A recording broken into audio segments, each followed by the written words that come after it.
Show 6 o'clock. Given that it's 6 o'clock, we'll go ahead and call to order our regular session of October 10, 2017. First order of business that we have on the agenda is the opening prayer and the pledges of allegiance to the flags of the United States and the state of Texas. And Mayor Pro Tem Edwards will lead us in the opening prayer. If you'll join me in standing, please. Thank you, Mr. Mayor. If you guys would just bear with me, since we've had hurricanes, we've had earthquakes, we've had Puerto Rico, we've had people complaining about the NFL, about the national anthem. If we could just take a moment and just have a moment of silence for what's going on with all the calamities around the world. So we'll just take a moment of silence now.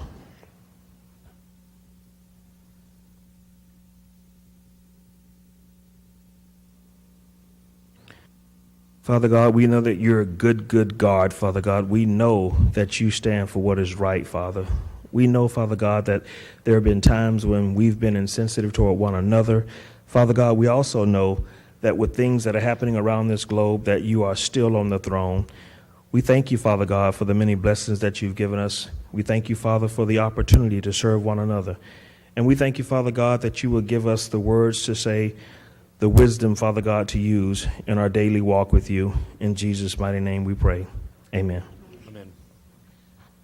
I pledge allegiance to the flag of the United States of America and to the republic for which it stands, one nation, under God, indivisible, with liberty and justice for all. Honor the Texas flag. I pledge allegiance to thee, Texas, one state, under God, one and indivisible. Thank you, Mr. Edwards.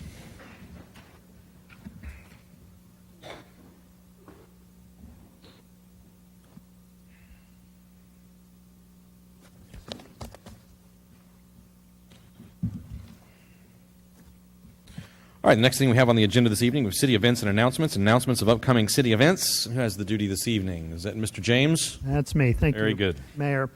Just a reminder for folks that the city's annual fall cleanup is currently occurring. The drop-off is 1120 FM 1518 over by Thulemeyer. And folks can drop off free of charge household waste and yard waste for Schertz residents. Make sure you bring proper identification, including your utility bill. Also, the library is having on Saturday, October 21st, a local author fair. That's from 1 to 3 p.m. at the library. We do not have a council meeting next week, but we'll have our next council meeting on Tuesday, October 24th. Thursday, October 26th is the Simonson Volunteer Appreciation Dinner. That starts at 6:30 at the Civic Center. Remember that the Skylight Balloon Fest is happening the end of October, and then on Saturday, October 28th is Trunk or Treat and Movie in the Park. That starts at 5 p.m. at Pickerel Park.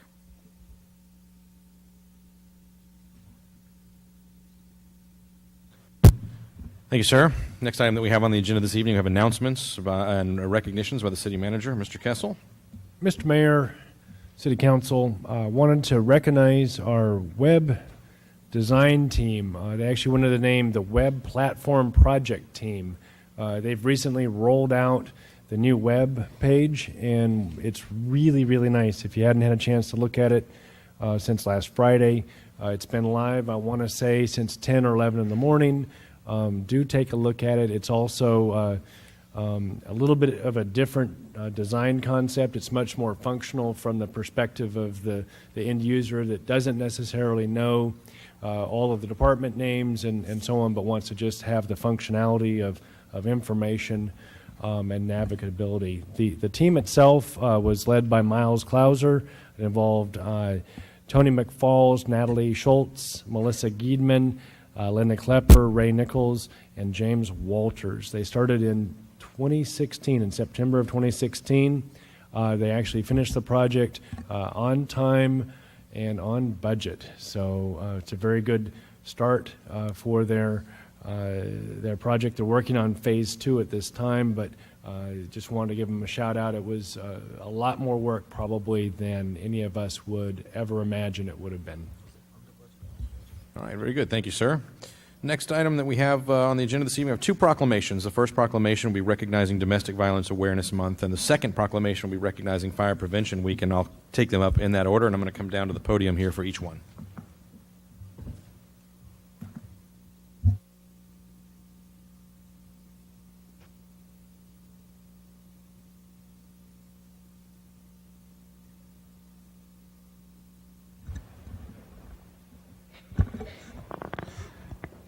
typically I forget to put this back, so if one of y'all will remind me this time, put this thing back. My mother told me to put things back the way I found them, and clearly I didn't listen well. So this first proclamation this evening is Domestic Violence Awareness Month, and I think it's something that we all know exists and we all are aware goes on. But I didn't realize how big of a challenge it is until I sat on a grand jury for 6 months in Guadalupe County. And I can assure you that this is a struggle. And our awareness, our participation in prevention, anything that we can do that helps get in front of this, reduces the suffering.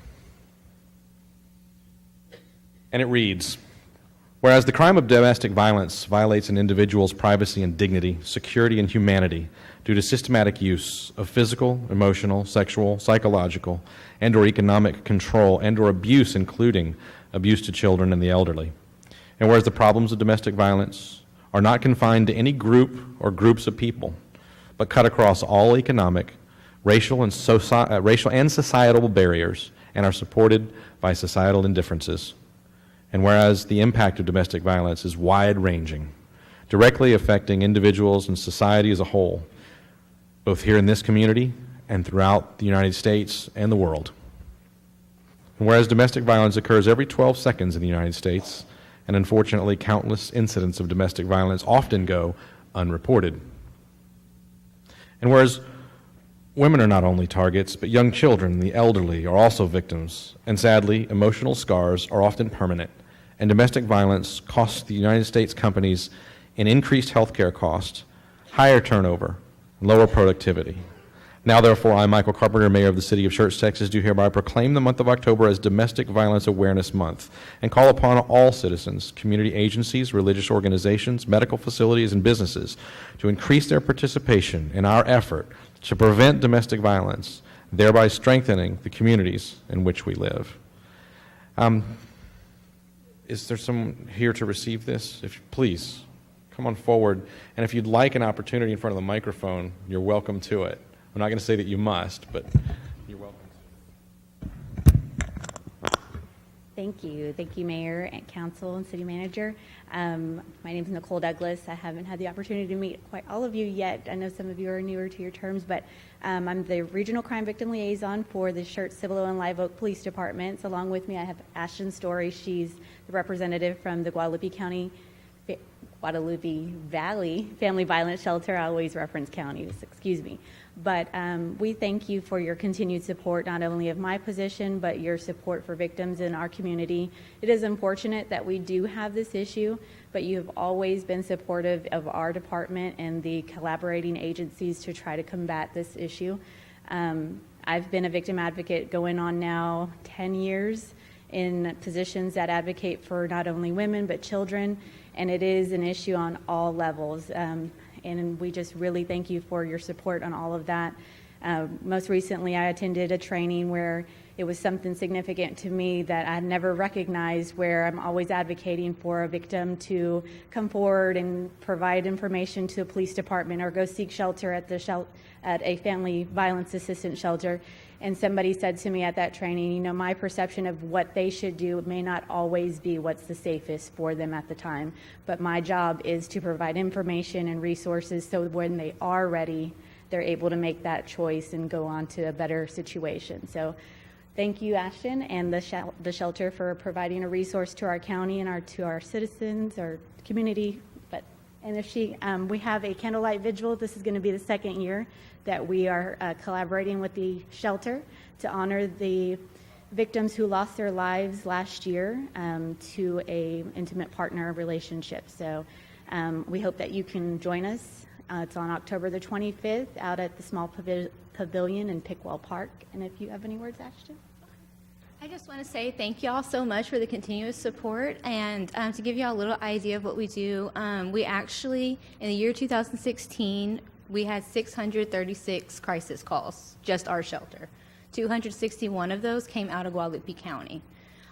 So with the continuous support of all of our counties, we just want to keep, it helps them. And we just want to say thank you for that.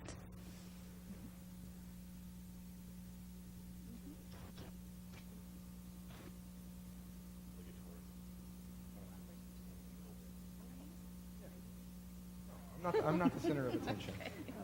Here, that'll work well.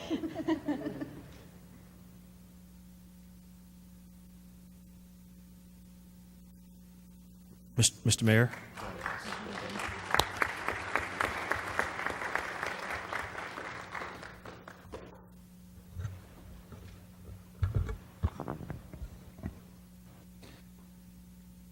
Next proclamation we have this evening is regarding Fire Prevention Week. And you've heard me, many of you, tell this brief story before, but several years ago I was at work and my wife called me and said, "Hey, there's a fire in the oven. What should I do?" And I said, "Hang up with me and dial 911 so that our fire department can get to the house." And she did, and the fire department got there very quickly, and quickly discovered that it wasn't just a regular fire, but the element had failed, and it was a chemical fire at that point, and the element was actually burning itself, even with the the power turned off. And she had asked, well, should I hit it with a fire extinguisher? I said, no, dial 911, let the fire department get there, and let them do what they do best. And they did. And I headed home, but I didn't speed, not just because I was going through Selma, but I didn't speed because I knew that our fire department would handle anything that was going on, and I didn't have to hurry to be there. So, as always, thank you to the fire department and the way that you keep this entire community safe.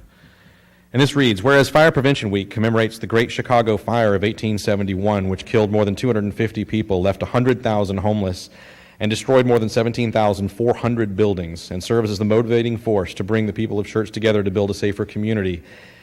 And whereas the city of Schertz is committed to ensuring the safety and security of all those living in and visiting our state, and whereas fire is a serious public safety concern, both locally and nationally, and homes are the locations where people are at greatest risk from fire, and whereas newer homes are built with lightweight materials that burn faster than older home construction, and whereas a home fire escape plan provides the skill set and know-how to quickly and safely escape a home fire situation, and whereas working smoke alarms cut the risk of dying in reported home fires in half, and automatic fire sprinkler systems cut the risk of dying in a home fire by nearly 80%, and whereas the 2017 Fire Prevention Week theme, Every Second Counts, planned 2 ways out, effectively serves to remind us all of the simple actions we can take to keep our homes and families safe from fire during Fire Prevention Week and year-round. Therefore, I, Michael Carpenter, Mayor of the City of Schertz, do hereby proclaim October 8th through 14th, 2017 as Fire Prevention Week throughout this city, and urge all the people of Schertz to protect their homes and families by heeding the important safety messages of Fire Prevention Week 2017, and to support the many public safety activities and efforts of the Schertz Fire Rescue Department. Chief and guests, come on down.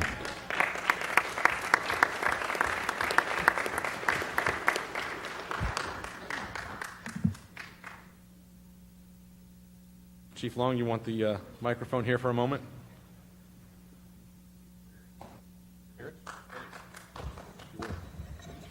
Mayor, Council, Mr. Kessel, we get excited about October and Fire Prevention Week, but we've turned it into a month where this month we go to all the daycare schools. We do a lot of activities around town, but at the fire department we also have turned it into a year. We look forward to pressing that message forward. Fire safety is something that we do take serious, not only for ourselves but also for the citizen customers themselves. Thank you. Chief, thank you.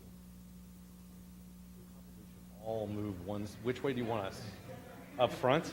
Group together? All right, let's do it. I'm going to come about this.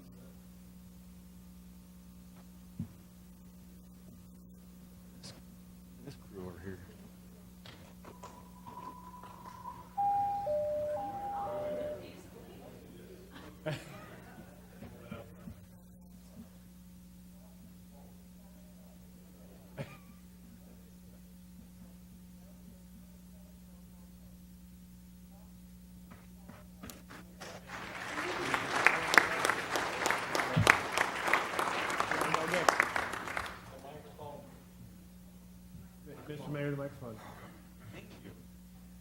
going to do it again.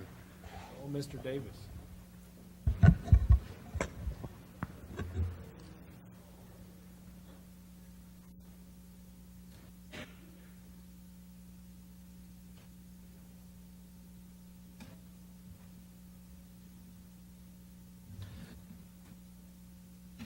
All right, we have a few more things this evening, and that includes some new employee recognitions.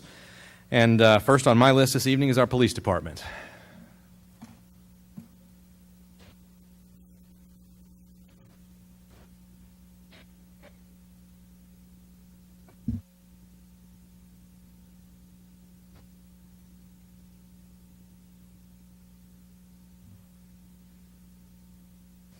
Evening, Chief. Good evening. I like the way you put that first on the list.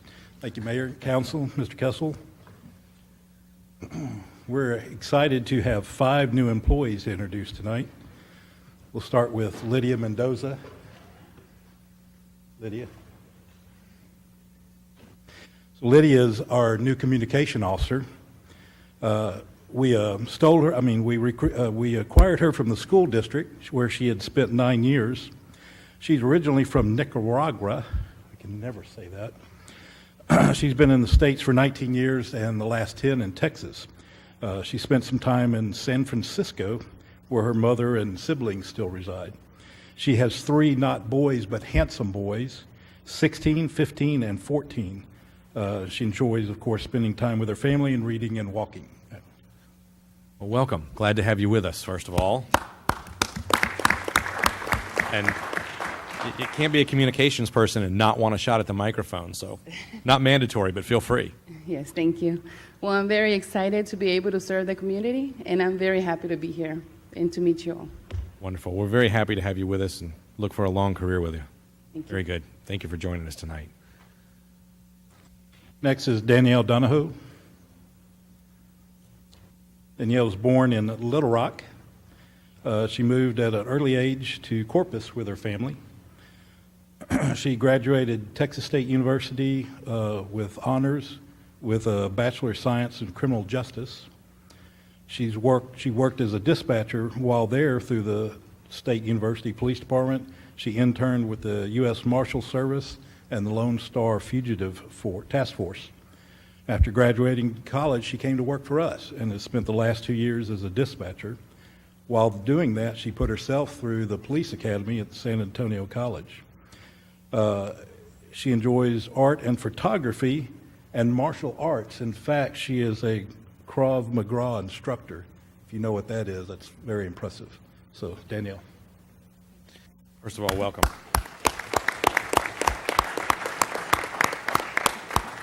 Please. Thank you all very much. Just want to say how happy I am to be here. I have greatly enjoyed my last 2 years serving as a dispatcher, and I'm very, very excited for the opportunity to continue to serve now as a police officer. We're very happy to have you with us and wish you much success. Thank you, guys. Thanks for joining us. All right. Next is Marie Kraft.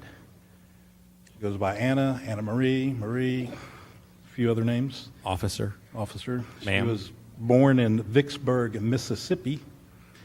She holds a Bachelor in Administrative Justice from Mississippi College. She also has an Associate's in Digital Photography and Graphics Design. In fact, she's an award-winning photographer, and it remains one of her hobbies today. She's a graduate of the Mississippi Law Enforcement Training Academy.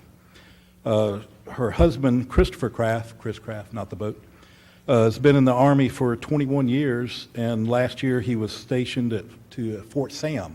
Apparently she wanted to hang around with him and came with him. They plan on him retiring here, and they have a 2-year-old daughter, Dakota. She has also served our country in the Mississippi Air National Guard for 8 years. Something interesting in her background, the investigator, of course, called her prior employment. She's worked for a couple of law enforcement agencies, so she actually comes to us with patrol experience. And they spoke very highly of her. Something that I noted before the final interview was the commanding officer of our National Guard unit was not there when she was discharged 11 years ago, but knew of her from the employees that were still there that still speak of all the positive things that she did 11 years before. So I'm very excited to see what that kind of work ethic she brings to us here. So this is Anna Marie Kraft. Very good. Thank y'all, Councilman. Just want to say thank y'all for the opportunity to be here. Y'all city reminds me so much of home, so I'm glad to be able to call this as my home now. Thank y'all. Wonderful. We wish you much success. Glad you're with us. Yeah, you can't tell she's from Mississippi. Next is Donald Robinson. Donald was born in Cleveland, Ohio. He played football and wrestled in high school. He served in the Air Force for 6 years and then did another year in the Air Force Reserves. He's a graduate of the ACOG Police Academy. He's currently attending San Antonio College, majoring in criminal justice. Mayor, he also sings, plays the trumpet, and the piano if you need some more people for your band. So this is Donald Robinson. Welcome.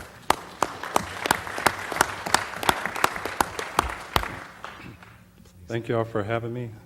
It's an honor and privilege to continue to serve the community. And I'm new to the city, but I'm very grateful to be serving as a police officer and giving back to the community and giving it my all 100%. But thank you all for having me. Welcome, and we wish you much success as well. Glad to have you with us. And finally is Nathan Crane. Nathan was born in McKinney, Texas, I think about 16 years ago. With that said, he holds an associate's degree and a Bachelor of Arts degree from University of Texas, San Antonio in criminal justice. He graduated high school in 2012, if that doesn't make you feel old. He's also a graduate of the ACOG Academy.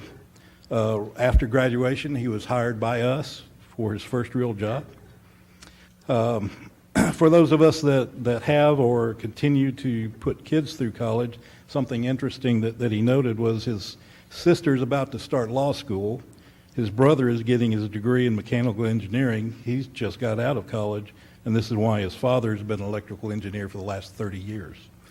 So Nathan enjoys hiking, biking, and fishing. Nathan Crane. Nathan, welcome.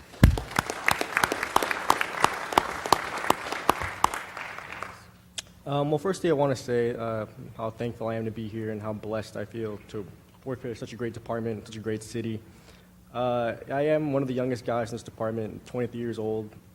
This is my first career I've ever held. So it's all new to me. It's very exciting. A lot of great training officers here to help me make the transition from civilian to officer. I know it's been one thing after the other. It's been high school, then college, then academy, so there's not been a lot of time in between. So far they made the process very smooth, and I'm just excited to learn a lot more. And I'll be learning for the next few years as long as I'm on the training program, and I look forward to learning more. So thank you. Welcome. And again, we wish you much success and glad to have you with us. Excellent.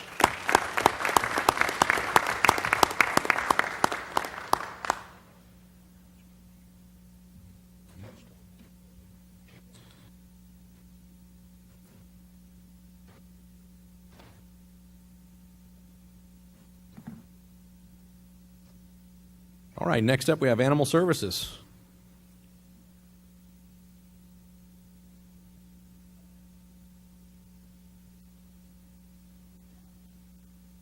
While you're making your way forward, I'll embarrass him a little bit.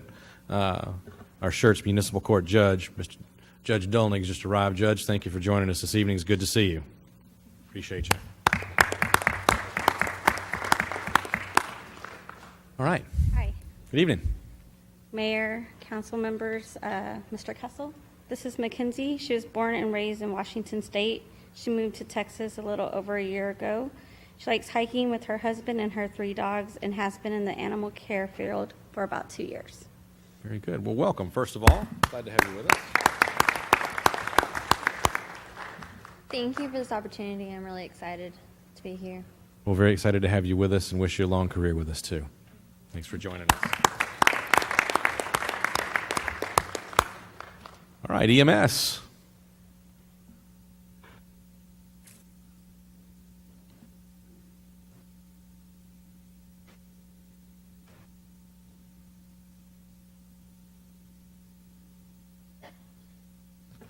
Good evening. Good evening, Council and Mayor.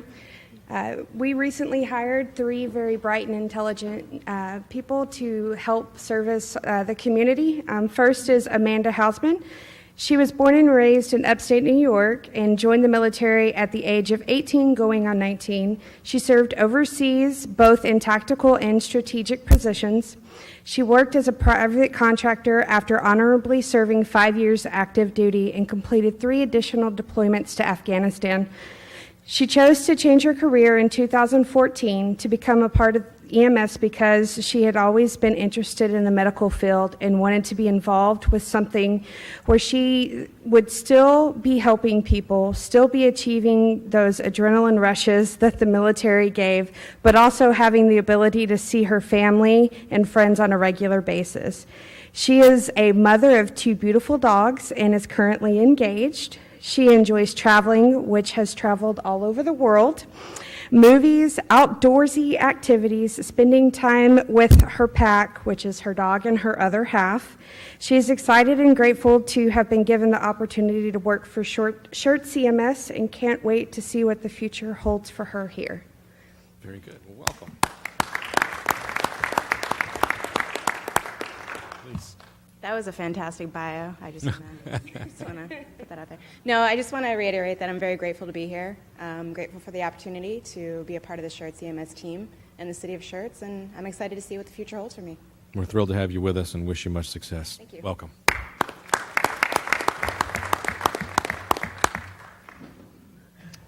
Next, we have Richard Wiggins. Richard, or Richie Wiggins, is 33 years old. He was born and raised in Pensacola, Florida.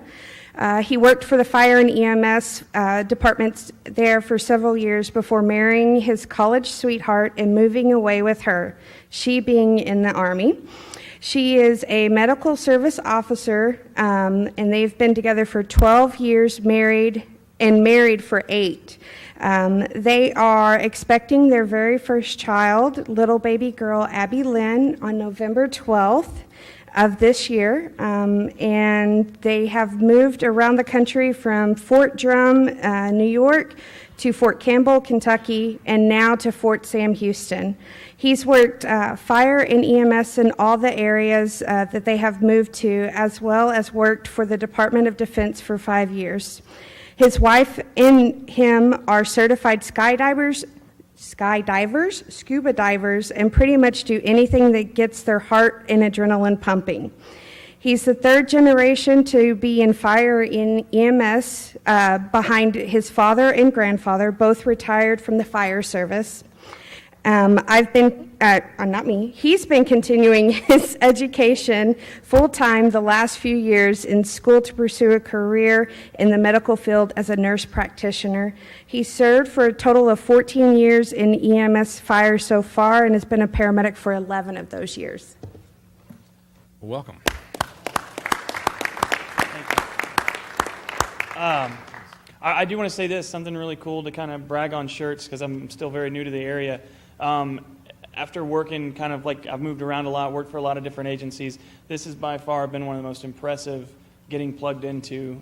So I would be very proud for, as a city of an agency like this, because I've been in much bigger cities that don't have near this much care towards their employees. So really excited to work here. Thank you all. Fantastic. Welcome, and wish you to be here for a long time with us.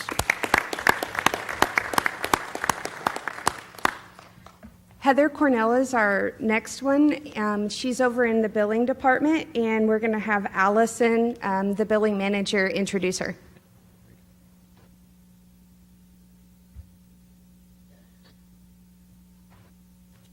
Good evening. Good evening, Mayor, Council, Mr. Kessel. I wanted to introduce my newest employee, Heather Cornell. She is our EMS billing clerk. Her duties include data entry, verifying insurance before we send invoices out to insurance or to patients. She's a resident of New Braunfels. She's lived there since she was 5 years old. She's the eldest of 3 children. She has a little boy named Liam. He's 14 months old. Keeps her very busy. She attended Canyon High School and graduated from there. She also attended San Antonio College and achieved an associate's degree in business administration. She also has a medical billing and coding certificate from Kaplan University. She worked before at HMT Engineering and surveying as a director of First Impressions before she came to work for the city of Schertz. And so she also enjoys traveling, attending outdoor concerts, shopping, spending time with Liam at the zoo and at museums. And I want to welcome her and thank her for her work so far. And so here's Heather. Very good. Welcome. I just want to say thank you for this opportunity. Everybody has been very helpful in the training process. It's a lot, but it's rewarding, and I'm just excited for my future here at the city. Wonderful. We're very happy to have you with us and wish Thank you a long you. career. Thank you.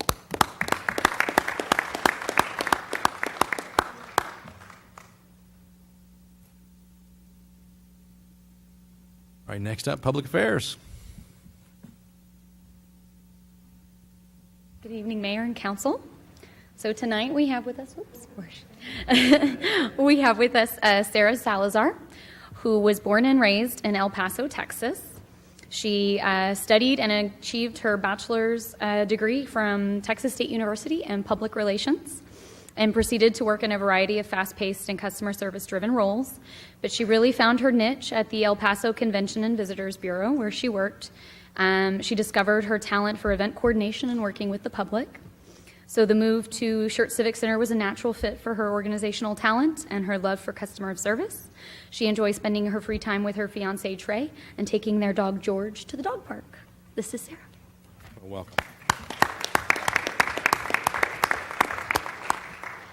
I'd like to thank you very much for this opportunity. My 1 month, while it has been short, has been full of great experiences. I really enjoy the facilities here at Schertz. Being familiar with different civic centers and convention centers, I am very excited to be a part of the Schertz Civic Center and their team, and I can't wait to see what the future holds. Thank you. Wonderful. Welcome once again. We're very glad to have you on the team.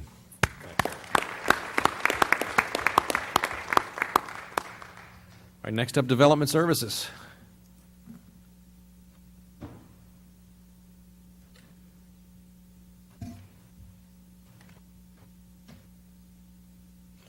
Good evening. How are y'all? Good evening, Mayor and Council.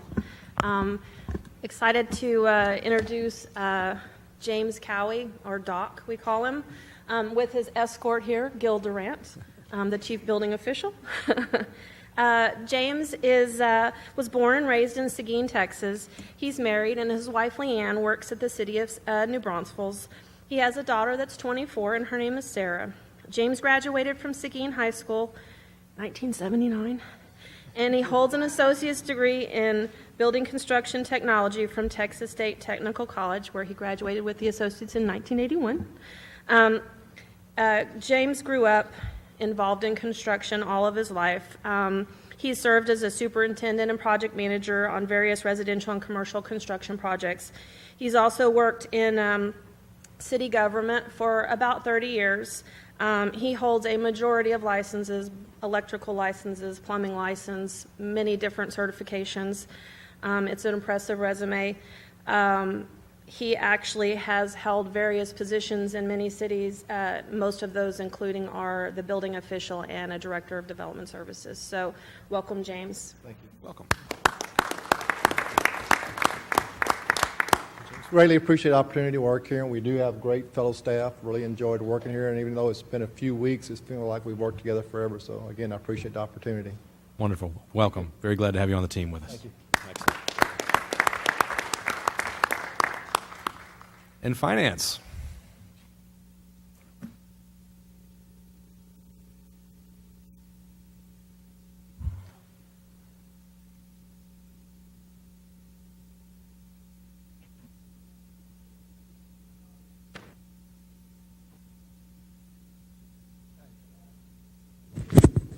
All right, hopefully you can hear me, the mic. Indeed.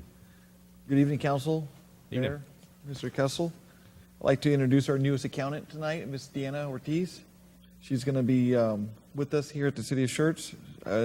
Diana was born and raised in San Juan, Puerto Rico. She has a Bachelor of Business Administration degree in Management from Metropolitan University, which is located in San Juan, Puerto Rico. She continued her education and received her Master's of Business Administration degree in Human Resources from Turabo University, which is located in Gurabo, Puerto Rico. She came to the United States about 4 years ago and wanted to pursue her education and skill sets to expand her personal and professional growth.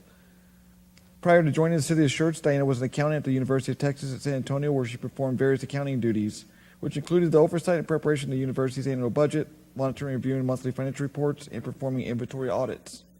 In addition to her accounting background, Diana also has a strong background in the banking industry, having worked for Randolph Brooks Federal Credit Union. There, she oversaw a credit card department, reviewing fraudulent claims, chargebacks on debits and credit cards, account reconciliation, and fraud risk management protection. So she comes with a lot of skill sets, and we have a lot of high hopes for Diana. When she's not working, she likes to pursue new adventures and learning new things. One of her favorite pastimes is the love of her life, which is her 2-year-old daughter, Leia. She enjoys spending time with Leia and reinforcing her learning development. And she also enjoys fishing. I asked her where she kind of fish she likes and things like that. She says all kinds of fishing, whether coastal or the lake, doesn't matter as long as she's fishing. On a closing note, with Diana, one interesting thing about her is she's never witnessed snow in person, and she'd like to one day witness snow. So we'll see how that goes in the state of Texas. However, we'll be there. But ladies and gentlemen of the council, Mr. Mayor, Mr. Kessel, I'd like to introduce Ms. Diana Ortiz. Welcome.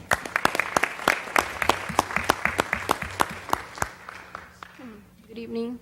I just want to say thank you for this opportunity. So far this month, it's been wonderful. So I'm feeling very, very honored to serve this community. Thank you. Well, welcome. Thank you, and hope you have a long career with us. I think you will.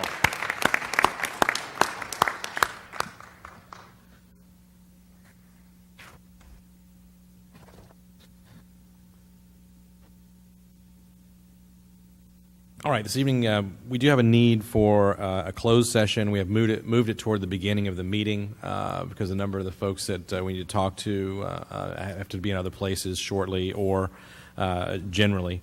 So therefore, the City Council will meet in closed session under Texas Government Code Section 551.074, Personnel Matters, to deliberate the appointment of a city prosecutor. We will recess our open session and go into closed session and return as quickly as we're able.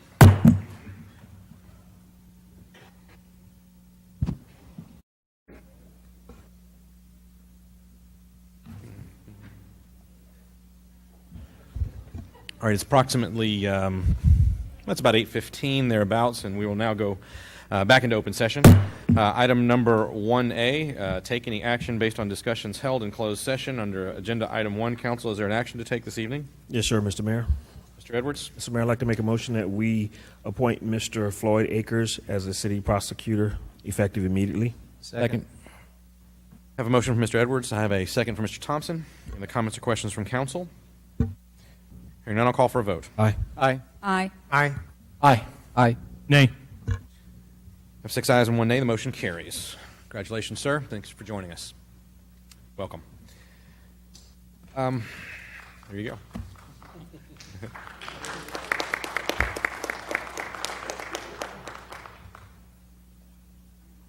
All right. We have 3 presentations ahead of us on the agenda, but we've taken care of some important business. Hearing of residents is here. I want to move residents to the very next item. We'll deal with presentations afterwards. So, if I may, I'd like to move to the council doesn't have any objection. Move to the hearing of residents, and Mr. Sellers, John Sellers, is first up. Sorry for the delay, folks. We needed to take care of that piece of business first. So, Mr. Sellers. Good evening, Mayor, Council, Mr. Kessel. I'm John Sellers, 1068 Williamsburg here in Schertz.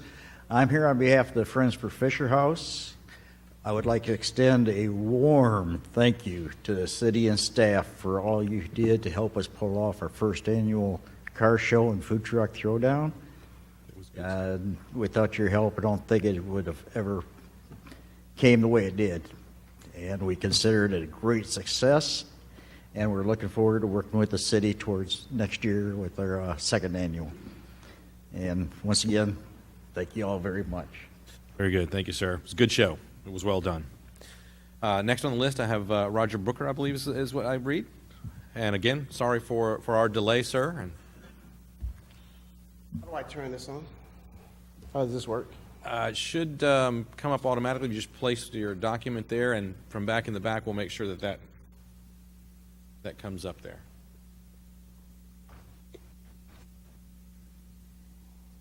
Mr. Mayor, rest of the City Council, I appreciate your time. I've been a resident of Schertz since 1999. I moved to Schertz from Germany. And when I first moved here, me and my family, it was a small community. And I moved out here because of the school district and the proximity to Randolph and Fort Sam. Today, I'm not happy with what's going on here in the city. Currently, I'm a professor at the University of Kansas, and I try to stay abreast of what's going on in my hometown, so I go on the website and get the local news. And one of the local news, I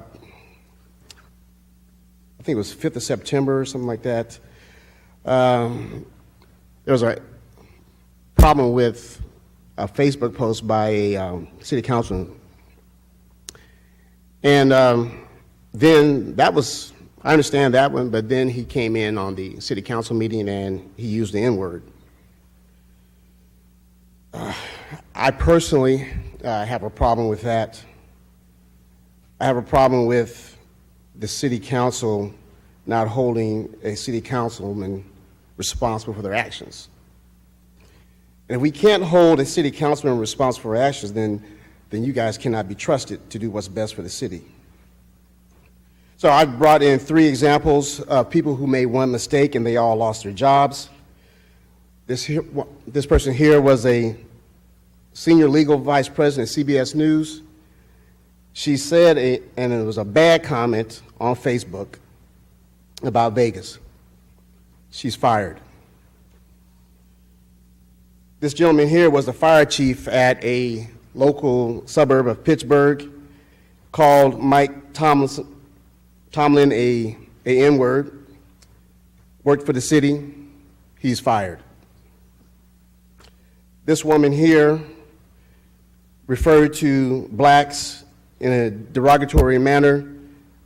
She was immediately suspended. She's no longer on staff, pending further investigations. Been in the military 21 years. In the military, we have this thing called accountability, and right now I'm not seeing any accountability. I know there are several of you on the board here, on the city council, who are former military. You understand accountability and responsibility. I'm not seeing it. I sent a letter to the mayor September 25th, no response. He could have sent me a letter back and say, hey, we'll look into it. It's a concern. I got nothing. What you don't understand is that in San Antonio, the second highest percentage of blacks live in Schertz-Cibolo, and yet nothing from this city council, nothing from the mayor. If I saw this in Kansas, just because I'm trying to keep up what's happening in my hometown, it's got to be out there for other people to see. It's just irresponsible. I understand. I think Mr. Thompson is probably a good man. I don't know him. But you still need to hold him accountable. If there's nothing in the city charter, that you guys can handle misconduct by a city councilman, then it needs to be changed. Thank you. Thank you, sir. Next up this evening, Maggie Titterington.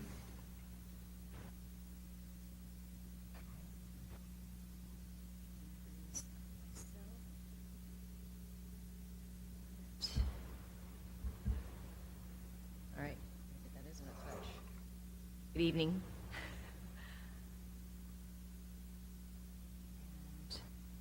Before I do this, actually, just a quick reminder that tomorrow night is our Meet the Candidates for the elections that are coming up in November, and that will be at the Civic Center in the Cutoff Hall. It starts at 6 p.m. until 7:30.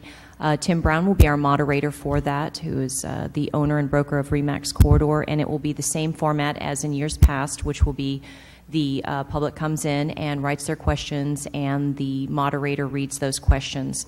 To be able to get through more questions this year, we're limiting it to 1-minute responses, which worked really well in the city of Cibolo. We were able to get through almost all the questions we got, and just got a lot of positive feedback on that. So that is tomorrow night, and all candidates have been invited for the running for school board as well as for Schertz City Council. And what I wanted to do here is just kind of give you all an update. Many of you are familiar with the Lower Valley School. The Northeast Lakeview College had transferred that.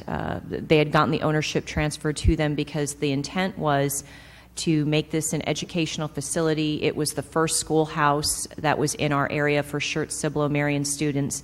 The original one was built in 1877. There was a fire, and they rebuilt it, the structure the same, and it was completed in 1919, and was the schoolhouse for our area children until 1966. So this is one of the school desks that was kept. It was kept in a non-climate controlled place, which really broke my heart. Didn't realize that for the past 10 years.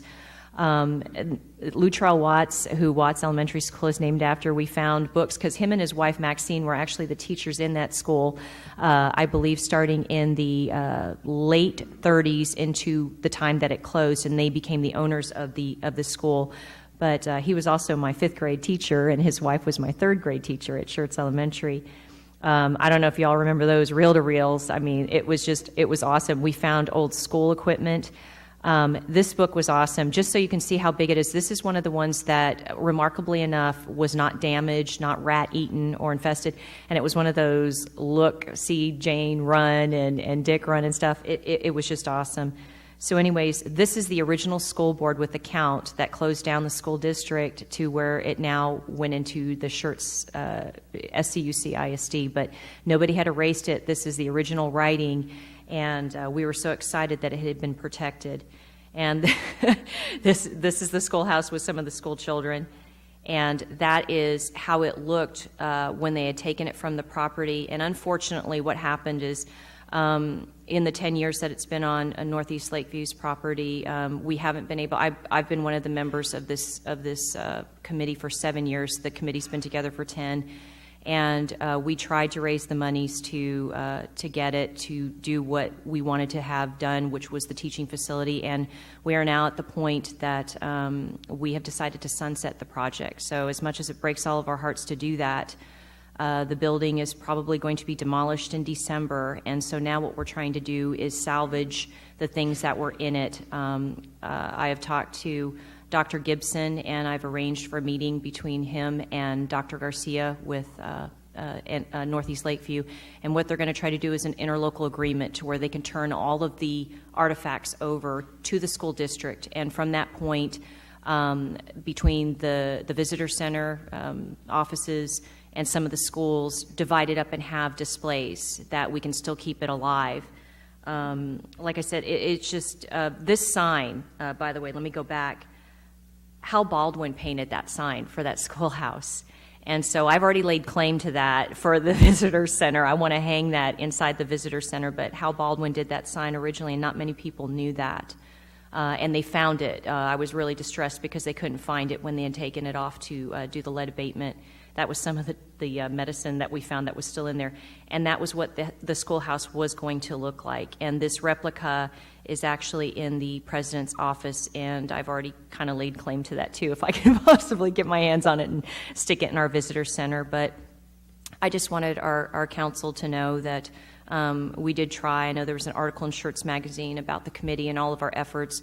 We were able to raise, like I said, enough money to get the lead paint off and get the asbestos out, but we're looking at $800,000 to go fully for what it needs.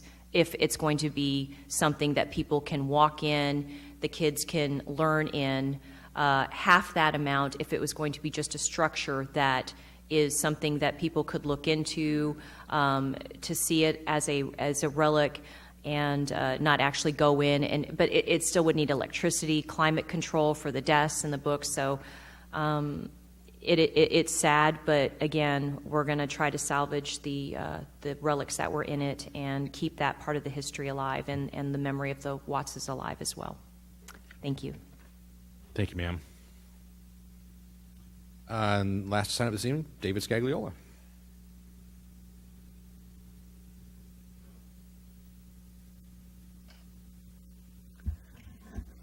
Mayor, Council, my name is David Scagliola. I live at 3418 Foxbriar Lane.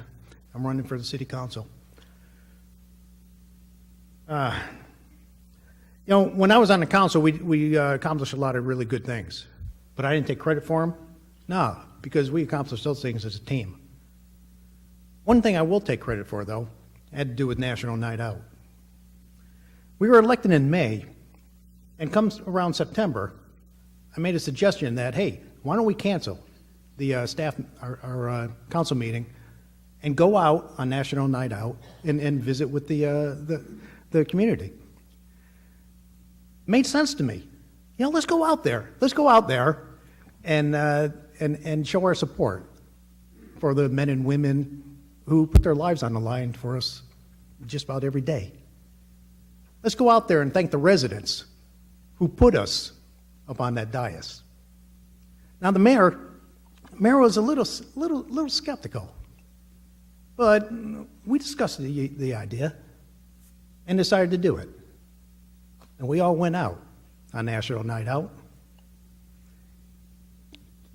And the next week, we had our council meeting, and the mayor actually thanked me for coming up with such a good idea. I tell that story for two reasons. First, I guess I set a tradition for this council. Hope you enjoyed National Night Out. But secondly, it has to do with the conduct of the council at the time. You see, we worked as a team. Hey, I was a newly elected, behind a year council member. What did I know? And I came up with a suggestion that was non-traditional, a little bit thinking outside the box. And yet, instead of the idea of being ignored or being belittled, or me being belittled, it was given serious consideration, and it was acted on, and it turned out to be a good thing. I'm not saying that we always agreed on everything, but we were professional, and we could agree to disagree at times. When I was here last time, I didn't call those days the glory days. I said there were better days, not necessarily glory days. Why is that? Well, truth is, this city is only halfway built out. We've got a lot of challenges. We have a lot of opportunities ahead of us. And my thinking is, if we work as a team, members of the team, starting with the city council, the city staff, the employees, the residents, our ISD, our business community, if we can start working as a team based on mutual respect and trust, I'm thinking our glory days are yet to come. And I want to be a part of that team. My name is David Scagliola. I'm running for Schertz City Council. Thank you so very much for your time. Thank you, sir. All right, I had skipped to the hearing of residents, and we'll go back to the presentations. And it was pointed out to me that I didn't ask for the roll call vote after the other agenda item, but I figure we'll do a full roll call at the end, if that's all right. So the next thing we have are a presentation regarding the upcoming November 7, 2017 election. Mrs. Dennis?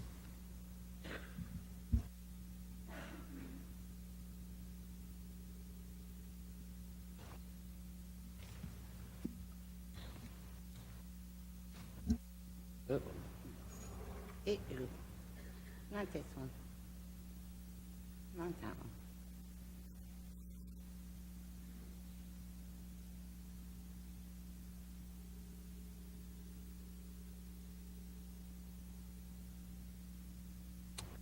Good evening, Mayor, Council.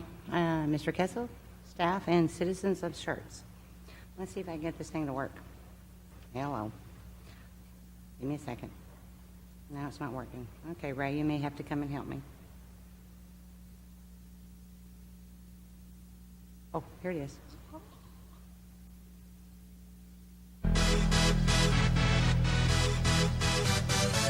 I'm trying to get you ready for this and get you.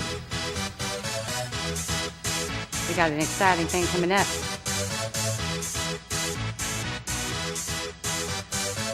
Y'all ready for this? Whoops. Okay, where's the next slide? Okay. Whoops. Sorry, I'm trying to enter here. Where is my next slide? I'm having issues here. Okay. Hang on. I can't get this to advance. I'll take this moment to stretch. I'm trying. Okay, I'm not getting it to go to the next slide. Okay, something's happening. I'm entering. I'm having trouble with this. Sorry. Where's the next one? There it is. Okay. Oh, it's this one. It's not the enter button. Excuse me. All right. We have an election coming up on November 7th, our general election. Carmel and Guadalupe County early voting locations. You can see that the locations are listed on the slide. Early voting begins for the general election October the 23rd and ends November 3rd at the above listed locations. See our election notice on our website for specific times. For Guadalupe County and Carmel, applications for ballot by mail must be received no later than the end of business October 27th. You contact the election administrator, Lisa Adams. Bexar County early voting locations, yes, all these locations. Anybody in Bexar County that is a registered voter can go to any one of these locations. It also begins Monday, October 23rd, and runs through Friday, November 3rd. For voting times and everything, please visit our website. And if you have any questions, you can also contact me. And for application for ballot by mail for Bexar County, you need to contact Jackie Callahan, and the applications need to be received no later than the end of business on Friday.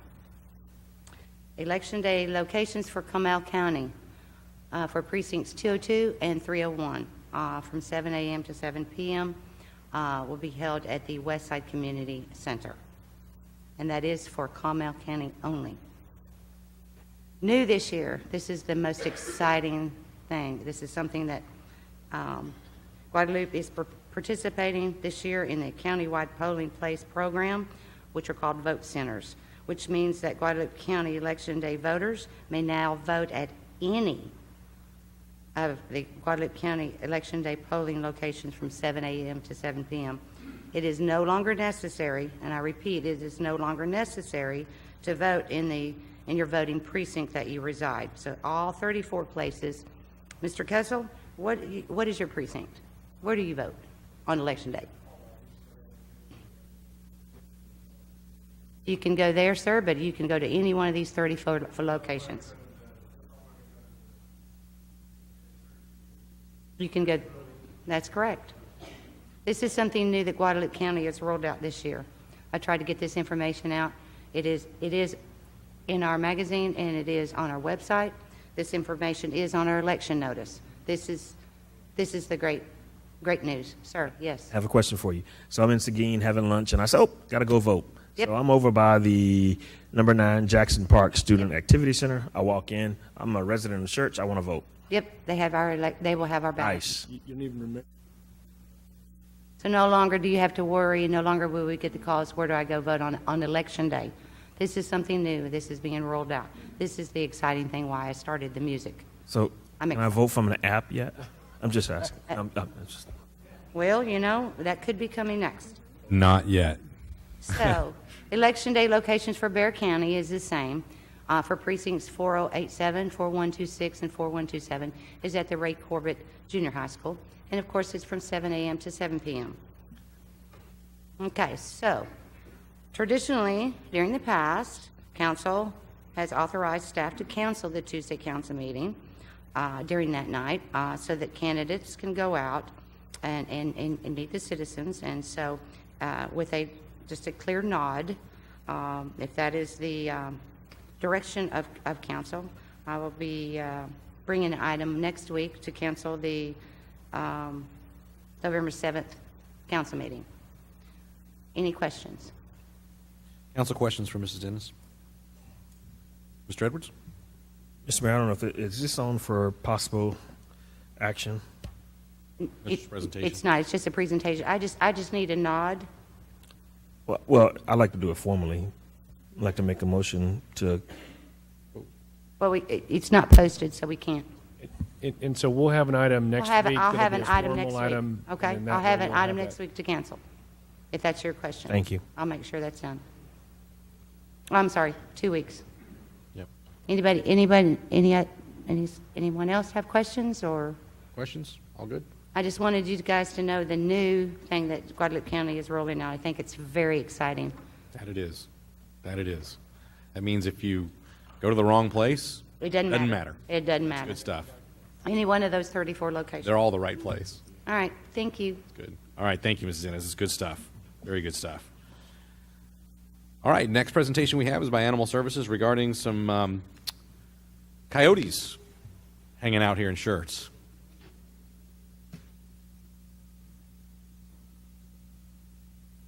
Mayor and members of council, I'm going to introduce Debbie Hernandez to you. She's been up here a couple of times introducing new employees, but not everybody may have met her. She's been with the city at Animal Control for over 9 years. And with the recent departure of our animal control manager, we made her the interim manager. She's been doing an excellent job with that. And I don't want to say longer than a couple of weeks ago, maybe a month ago, some social media information started popping up about coyotes with a higher presence in our community. And I turned to Ms. Hernandez and said, here's a problem, go solve it. And she has done a ton of research, has a special guest speaker for us this evening, and then we'll ask for some input from council at the end. So with that, Debbie? Very good. Thank you. Please. Council members, mayor, city manager, I am here again. So we saw that there was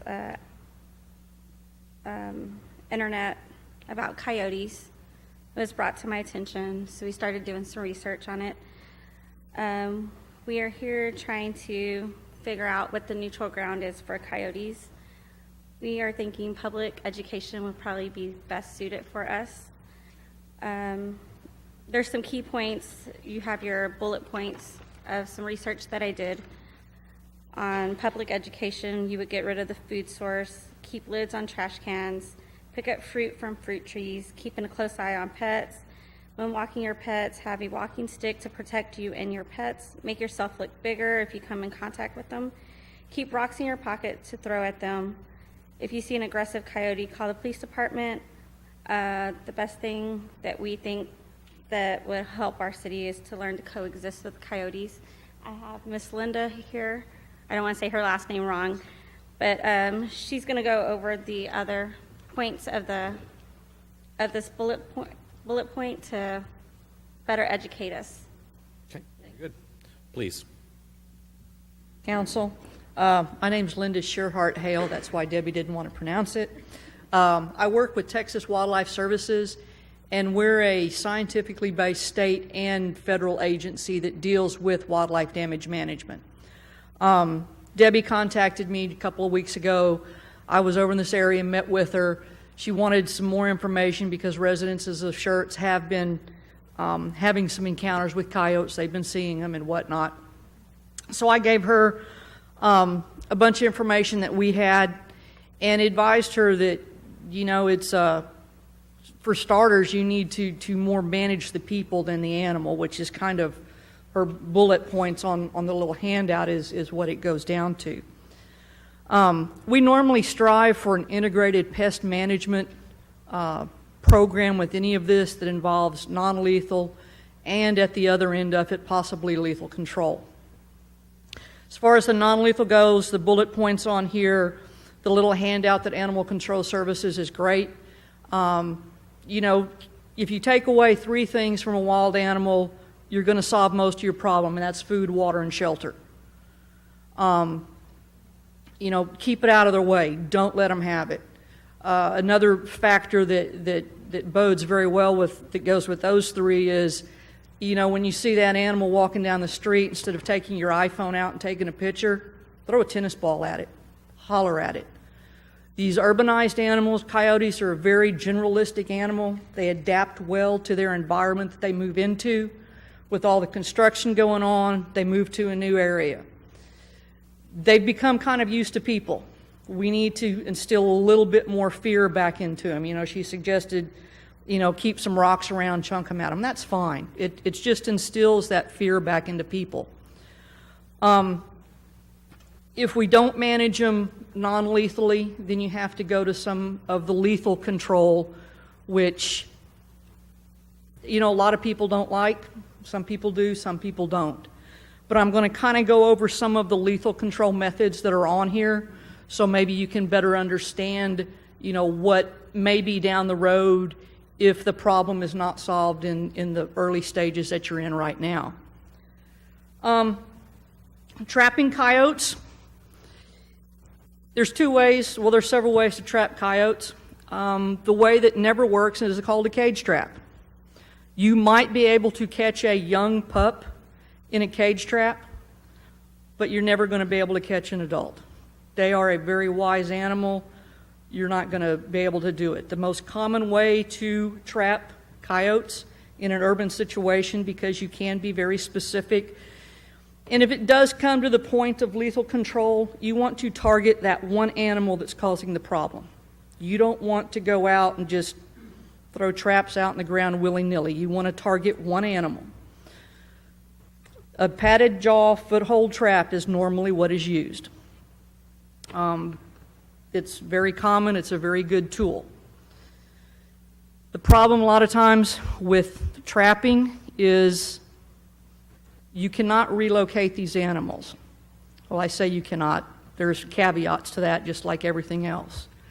There is a rabies quarantine in the state of Texas. It's been in the rabies quarantine for coyotes since the early mid-90s.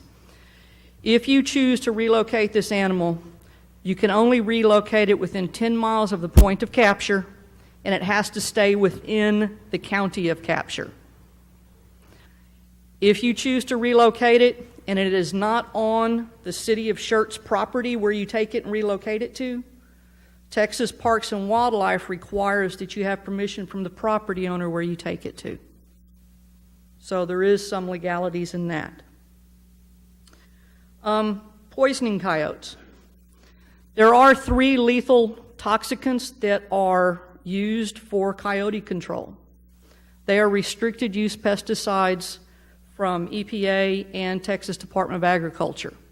None of them can be used in an urban environment. They are strictly for the protection of livestock. So poisoning coyotes in the city of Schertz is never going to happen unless it's done illegally. So that's just on that one. Shooting coyotes. Shooting coyotes, again, is very species specific. I would never advise to do it unless it is a secure situation. Our motto is know your background, know your target, know where you're at. You're not going to be using a firearm in your residential areas. The only place that you may be potentially able to shoot a coyote is possibly on a greenbelt area where there is no citizens, no houses, or anything of the such. And depending on situations and circumstances, it's going to limit what firearms you can use. So, as of right now, I wouldn't even suggest shooting them. Plus, it's illegal to discharge a firearm, I'm sure, in the city of Schertz. So, something I'd never advise doing. That being said, lethal control is still an option down the road. But like I said earlier, I think your non-lethal methods, educating the people for what not to do, is what needs to be done now. So they can, nip the problem early, get the coyotes back where they're more afraid of humans than they don't associate humans and food, And I think in the long run, that will probably do more to solve the problem. Does it have the potential to go away? I doubt it. Will y'all be saying in a year or so from now, we've got to do something more potentially? But it all goes back to how well the people here want to solve the problem and, have the coyotes move on their way with modifying some of their habits. And that being said, if anybody has any questions, I'd be more than happy to answer them. Council, you have questions? Mr. Gutierrez? Ms. Debbie, just have one quick question. The average fence is normally 6 feet. Is a coyote capable of jumping over this obstacle? And I'm presuming you're talking like a 6-foot wooden privacy fence? Yes. Generally, an animal is not going to cross over into something that they can't see the other side of it. So a 6-foot fence, unless they want to dig under it, that's a potential. But I don't really see them jumping over it because, like I say, animals like to see what's on the other side. So, the potential is there, but the probability is real low. All right. Thank you. Mr. Edwards? It appears that they're using the drainage channels quite a bit because when I leave here sometimes at night from the city offices, you'll see them in the drainage channels. We've actually saw them in our neighborhood right close to here. So it appears that they're using a drainage channel. So is there anything that we can do in that drainage channel? You said a green belt, but... In those drainage channels, it would be more of a prevention to keep them out of the drainage channels, I would say. But then in that, you're talking about grates or something like that. But in a flood situation or water situation, it may, impede your flowing of the water also. I'd have to do some thinking. There may be something I can come up with for you, maybe for a potential, to keep them out of the bar ditch system. Well, the culvert system. So you mentioned the construction. So the more construction that goes on all around us, Cibolo, everything is growing. So we're going to have these cows just kind of migrate. So are we looking at a pack of just a few that are moving from different areas, or are we all seeing the same animals just in different locations? That's a little tough to answer because I don't know where everybody's been seeing them. I know there's a lot of construction going on around, but coyotes travel in little units from 1 to, maybe 4 to 5. Thank you. You're welcome. Anyone else? I've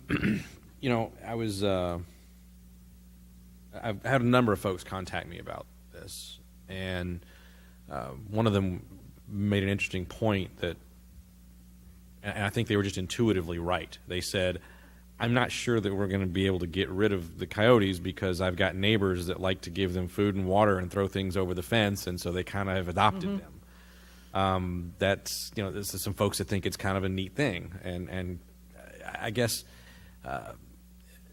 in other communities, have you seen where county governments or city governments have passed ordinances that say that you can't feed or provide water to coyotes? Is that done? Has it been done? Is it effective? Is it a waste of time? Any thoughts? I've actually seen HOAs do that, do a non-feeding of wildlife, and it's one of those, you're going to have people who do it no matter what. They're going to be out there at 2 o'clock in the morning doing it.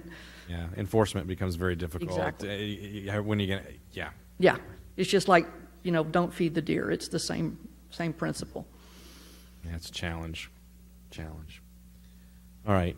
Any other questions, council? Sounds like it's not an easy answer thing. It's anywhere not an easy in Texas. answer, and Debbie's got my phone number, so I'm here to advise and assist as need be. Gotcha. And one more question. What we've put together here, first of all, nice work. This is good. Anybody can read this, look at the bullets, and say, okay, that makes sense. That I can follow that. I should clean up the fruit that falls from the trees, bird seed, vegetation, anything that could feed these animals. There's really not an effective answer, other than the public deciding to instill fear and not feed and water. Mm-hmm. That's your starting point right there. Is it probably as effective as anything else that gets done? Truthfully, it is. I thought that would be the case. Okay. Listen, thank you very much for coming and joining us. I've got to tell you, I'm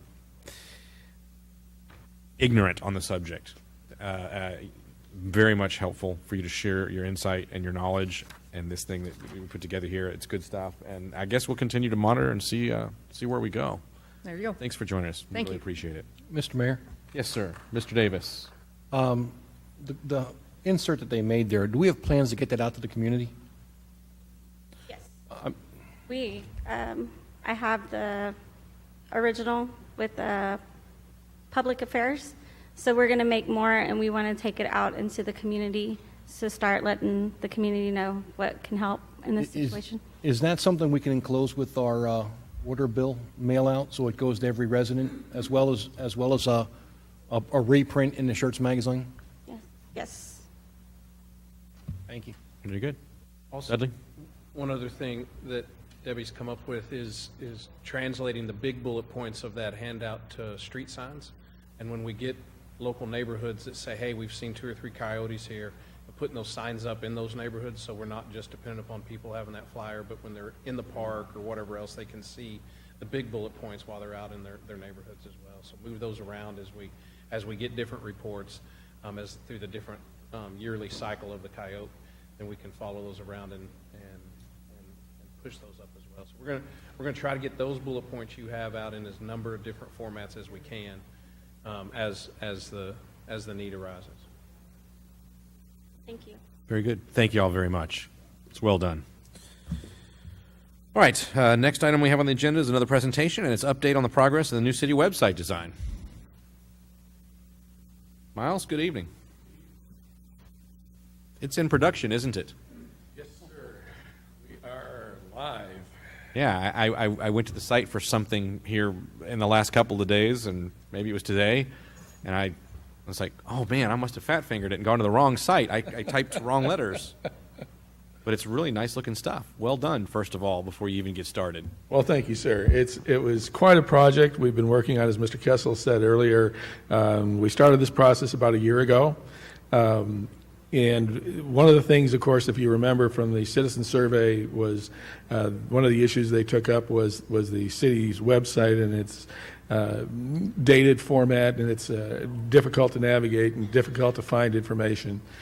We actually took that to heart, and one of the reasons why it took us close to a little over a year to produce this product was because we spent a lot of time really looking long and hard at what was the point of a website, and where was our information, and were we being able to present information in such a way so that someone who came to it, who didn't know anything about the city or didn't know about it, how to file a permit or whatever, could navigate it quickly and easily and get to where they want to go and be able to conduct their business and move on. That process took a great deal of time and effort with the web team, as Mr. Kessel pointed out. We had Linda Klepper, our Director of Public Affairs, Melissa Giedman, our Communications Manager, Tony McFalls, our GIS Coordinator and all-around factotum and brilliant person to have on any team that we've had here at the city. Ray Nichols, of course, and Natalie Schultz from the library. All of these people sat down and spent many, many, many, many hours over the last year going literally page by page on the old website and trying to determine whether it was good content. Is it something we wanted to carry forward? Is it presented in the right way? Is it in the right place? These are the kinds of questions that we asked ourselves and we answered, I think, quite effectively. So I don't want to discount the work that was involved here. Truly, we've spent hundreds of man-hours to get to this point. We are very, very proud of the product at this point. It's truly a step forward in where we want to be and where we want to go in the future. The future is really kind of what this whole project was all about. This isn't an end point. For us, this is just the beginning of what will continue to be, we hope, the best method of communicating with our citizens. We want the website to be the place to go to find out information, to interact, to as we bring in new online services like the planning and inspection software that we're currently under RFP for. All of these will be accessible through the website and will be consistent with the online presence that a modern city needs to have. So for us, as I say, this is a beginning point. This is that from here we begin to sit down department by department with service by service and determine how do we present that information in a quick, easy way to access for citizens to use the online portal. How do they apply for permits? Are we doing the right thing? Do we have the right ability to take online payments, for example? Those types of things. So everything that the city does in terms of services that we provide is now being looked at as being provided through this portal. So as I say that we're just getting started, that's a pretty big task, and it's something that's going to take us some time to do. But as time progresses, especially this year, you'll see newer and better things continuing coming. We'll have more and more content coming alive. And as each department gets more and more web savvy and more sophisticated, then they'll be able to take over their own destiny on the site, and they'll be able to update their own content without have to rely on our public affairs team or the IT team to try and get the content out there. So we've worked very hard at it. Like I said, we're very pleased and very proud of this. Like I said, I do want to give a shout out to the team. It truly was a team effort. They've done a very magnificent job, and I don't want to, I should point out that the last couple of weeks I was out of pocket, and they took the bit in their hands and ran with it, and have produced what I think is a first-class, first-quality product. Okay. Council, comments, questions?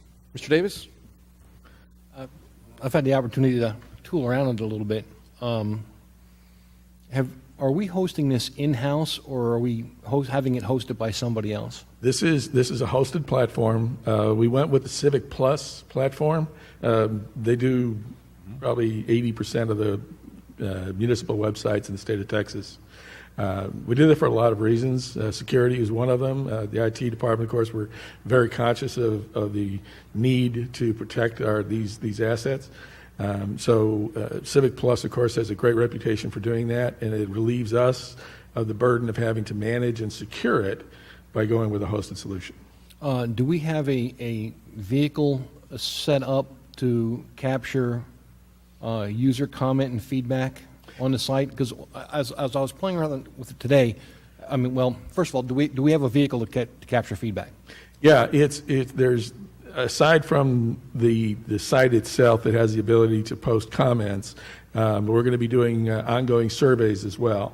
So it's kind of a multi-pronged process. But yeah, the site itself has the ability, once you sign up, like you did, where you went and created your account, you can post comments and provide feedback at that point. Plus, we've got links to our Facebook page and our other social media. You can always go there and post comments as well. Have you guys heard any initial feedback on latency issues or loading issues with the web pages? Because I've tried it today on several different systems, and I seem to be getting sort of latency issues. Error message was long loading scripts, where the layout looks good, but it's just not flowing really quick on a variety of platforms. Everything from my iPad to a home desktop computer. And I'm sure this is also ported out for a mobile application as well. It is, yeah. It's responsive for web, for mobile. One of the things that we learn when we move to a new platform, and I've been doing this for a long time, is tweaking the flow and tweaking the resources that are associated with the site. There's a lot of graphics on this site that we've put up here that are unique. And you'll find that as time goes on, we get better and better at the level of content that we put on there. But we'll certainly take a look at it. And it's one of the things that this site allows us to manage better is how well does it load, what kind of traffic flow do we have, and those types of things. There's a lot of back-end tools that come with this system that allow us to help us manage that. So by all means, keep that feedback coming to us, because we need to know that. One last thing. As of about 5 o'clock, I was in first place with 5 points among users. But I did notice that to get a gold trophy, I need 1 million points. So unless someone can explain to me how I get 1 million points, or we can come up with a little bit more of a realistic goal, I don't want to wait that long to get my gold trophy. Congratulations on your 5 points. A long way to go. I'm going to be really honest, sir. The reality is we are learning as much about this platform as everyone else is as we go. We focus so hard on the content and getting the content migrated. This is essentially the Swiss Army knife of web development platforms. There's so many features and so many tools available to us that we're going to continue to learn how to operate this thing as time goes on. So we're kind of flying kind of by the seat of our pants sometimes too. So this is the kind of feedback we need to have, and by all means we'll find out. And I have no idea how we're going to get those points down for you. Very good. Gentlemen? Mr. Edwards? You said you're working with this. It's a work in progress. Mhm.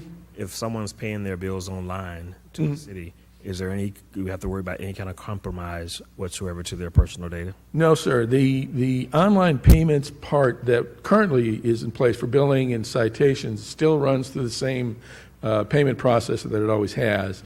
It's just linked, and it's a lot easier to find through the existing site. As we add online payment services, they will be using the same level of secure payment processing that we use now. And by that, the payment processors collect all the information, credit card information, things like that. The only thing they pass back to us is, yes, we have the money, here's the general ledger account, and that type of information. So they're going to be retaining that. It's not up to us or to the platform provider to maintain that information. That all is the credit card processor's responsibility. Thank you. Okay. Very good. Mr. Crawford? Miles. Sir. I did have one resident send me an email saying, I like what y'all have done. Good. Glad to hear it. And that woke me up that I needed to go look. Okay. I called Brian today and asked him a question about something, and it turns out that it wasn't available where I thought it would be, but it will be available shortly. So Okay. I understand the work in progress. I know it's a very large job in the scheme of time. It takes y'all lots of time to get things done right because you're on a new platform. But I thank you for what you're doing. Thank you. Appreciate the feedback, sir. Anyone else? Well, any other I questions? came upon it today. I wasn't expecting it. Good. Really busy, and it popped up, and I had no trouble getting to where I wanted to go, even though it's not exactly the same way it used to be. It was intuitive. It was very attractive. The motion, the changing of the screens, the various things. It's very aesthetically pleasing. Knowing where we were when I first started on City Council in 2005, we're light years from where we started. Still kudos to the team that got us started because we didn't have a website for a while. I remember. Fantastic. Thank you, my sir. estimation, and I'm really, really pleased. In fact, can't wait to go out and tell people, hey, you got to check out the new website. Go take a look at it. And people from other cities, like, I don't know, Tommy over in Selma. Tommy, your website's kind of slow, man. Doesn't look quite good. That's giving me that ability to go and kind of give a little, a little zinger at my colleagues. Double points for that as well. Well, anything we can do to help that along, sir. by all Absolutely, means. because Tommy will fire back at us. Yes, sir. Anyone else? All right, thank you, sir. Good stuff. Thank you, gentlemen, ladies. Have a good evening. All right. Yes, it's good stuff. All right, so next thing on the agenda this evening, then, we have our consent agenda items. Item number 2, the minutes, approval of the minutes of the regular meeting of September 26, 2017, as well as item number 3, which is Ordinance 17K37, an ordinance of the City Council of City of Schertz, Texas, releasing and terminating a drainage easement on lots 1 through 5, Block 3, and lots 1 through 7, Block 2 of the Mesa Oaks subdivision and establishing an effective date hereof. Either one of these need to be pulled for individual consideration. Hearing none, is there a motion to approve the items on consent? So moved. Second.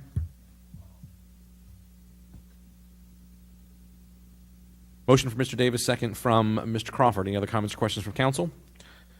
Hearing none, I'll call for a vote. Aye. Aye. Aye. Aye. Aye. Aye. Aye. 7 ayes and no nays, the motion carries. Next item that we have on the agenda this evening, discussion items. Ordinance 17S39. So we have public hearing on item number 4, number 5, number 6, number 7, number 8. So we have all those public hearings. The normal way that we go through this, we have staff come before us and give us a brief presentation on each one. Then we open up the public hearing. Then we open it up to the city council. So I'm not going to send you away.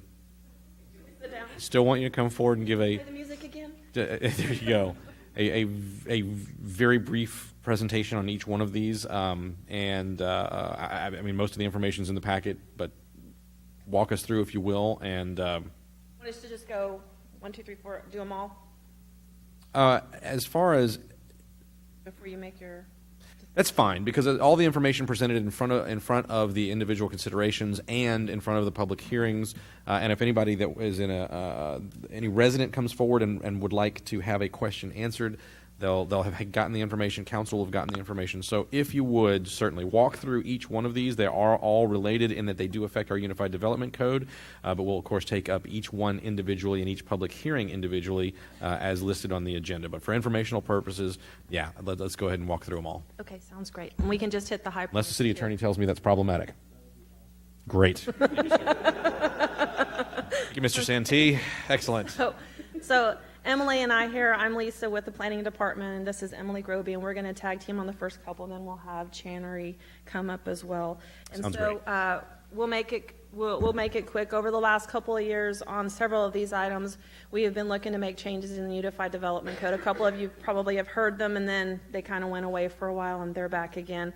We're on the road to start making more of those changes more frequently. We've got I think I've mentioned before, probably within the next couple of weeks, you'll maybe see a change to the garage sale or a request for change to the garage sale permits, as well as some other miscellaneous changes to the Unified Development Code that Emily has been working on. So those are coming, and we feel like it'll help staff, but it'll also help the folks in the development side of it maybe to move their projects through quickly. So over the last couple of years, we've been working on changes to Article 1 and 3. To make it quick, I'll just quickly go through. We've made some changes to clarify language and try to make it easier for the public to use by taking articles and pulling out information so that they can look at the language in it and find what they're looking for quickly, as well as taking out some information in the Unified Development Code that might be inconsistent with other documents. The main thing in Article 1 that we're looking at is changes to the section called vested rights.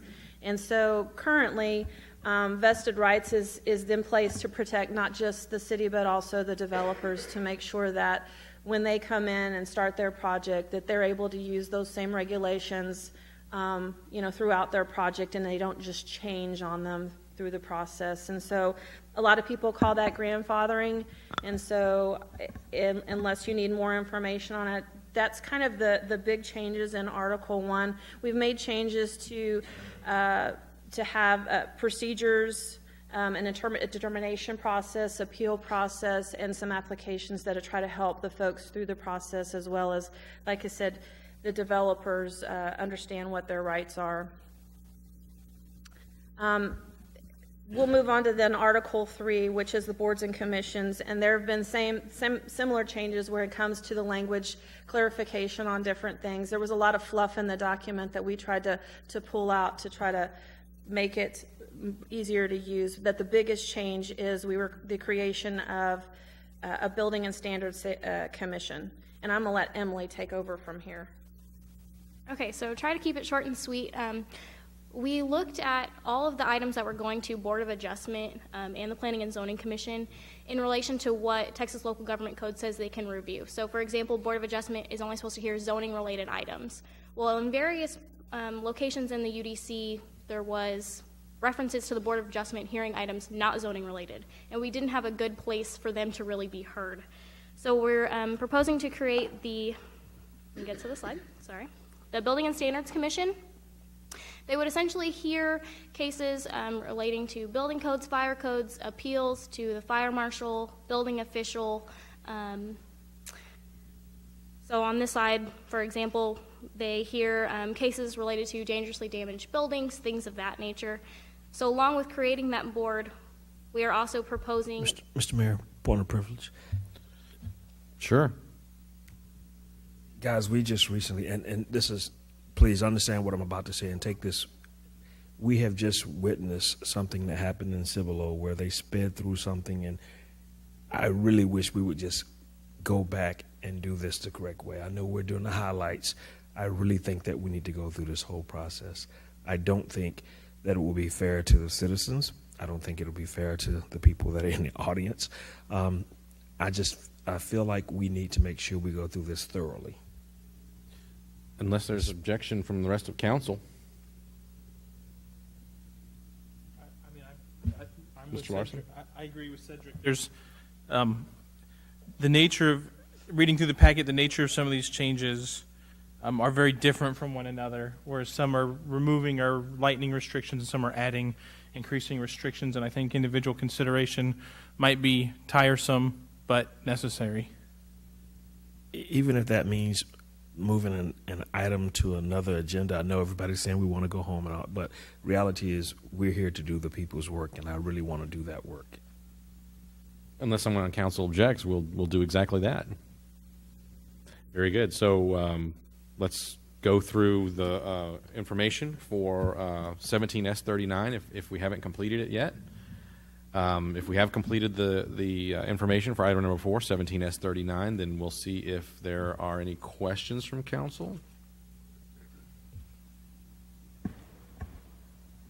I think that Article 1, the major changes were to the vested rights. There are a few things that were deleted from the article based on everything in the Unified Development Code is our minimum standards. And so some of those things were removed from the Unified Development Code to add clarity. Then there was also additions to it. For instance, the Development Manual and the Public Works Specification Manual. There's references to this document, but we provided a definition to explain, what the purpose of the document was so that people could understand that's where your applications can be found and where the specifications can be found. So I think that kind of covers us in Article 1. If you have any questions, though. So what we'll do is we'll, at Mr. Edwards' correct suggestion, we'll go ahead and open the public hearing, and then we'll bring it back for council after the public has had an opportunity to bring up any questions that they may have or comments that they may have, so that council has an opportunity to consider those. So for each of the public hearings, I'll open the public hearing, invite any member of the public that would like to address the council to come forward. If you do decide to come forward, give your name and your address for the record. We ask that you kind of try to limit comments to 3 minutes, but as the chair, I'm given a little bit of leeway and able to kind of adjust that as needed. But at this time, we'll open the public hearing with regard to Ordinance 17S39 and invite anyone that would like to come forward and address the council an opportunity to do so. And it appears I don't have any takers. Just want to be sure. Always feel a little bit like an auctioneer when we do this one. It doesn't appear that we have any takers, so we'll go ahead and close the public hearing. Open up to City Council. Council questions with regard to 17S39. Mr. Larson. Just wanted some clarification as parsing through all of this made my brain hurt a little bit.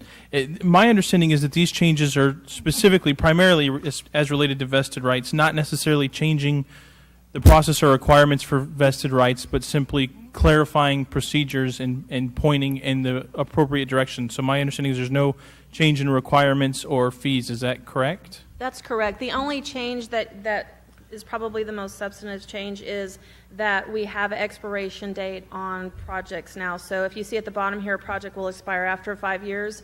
The local government code allowed us to have that provision, but we didn't. And we have, over the last probably 5 or 6 years, received a lot of requests. Well, it feels like a lot, maybe not a lot, but as the city keeps growing, we continue to receive requests for vested rights, and they're asking for vested rights to provisions that we've had in place for many, many years. And so this helps us to kind of helps a developer understand where their vested rights, because typically then they ask for it and then we have to kind of go back and forth and try to determine which code it was. And it's one of those things that's it's tedious for the developer waiting to kind of figure out, oh, okay, this is where we're vested, and then the city going through the process. And so this gives them a deadline date of when the vested rights, when they basically grandfathered, if you would per se, to those rights of the regulations that they came in under to develop. And if it's a multi-phase project, is that 5 years from the original breaking of ground or from the most recent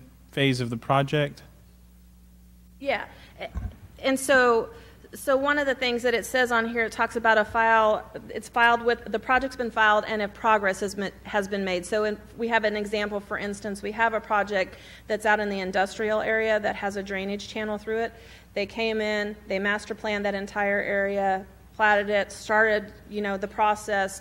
They built the drainage channel and they filed a plat, which was their first permit in a series of permits, and then they started work on it. So they made an investment into the project. And so as the process goes through, if they've made progress towards completing that project, then that's when the vested rights kicks in. Any other questions? Mr. Davis? Yeah, first of all, thanks to the city staff. I mean, just reading through these council memorandums, I'm amazed by the level of work.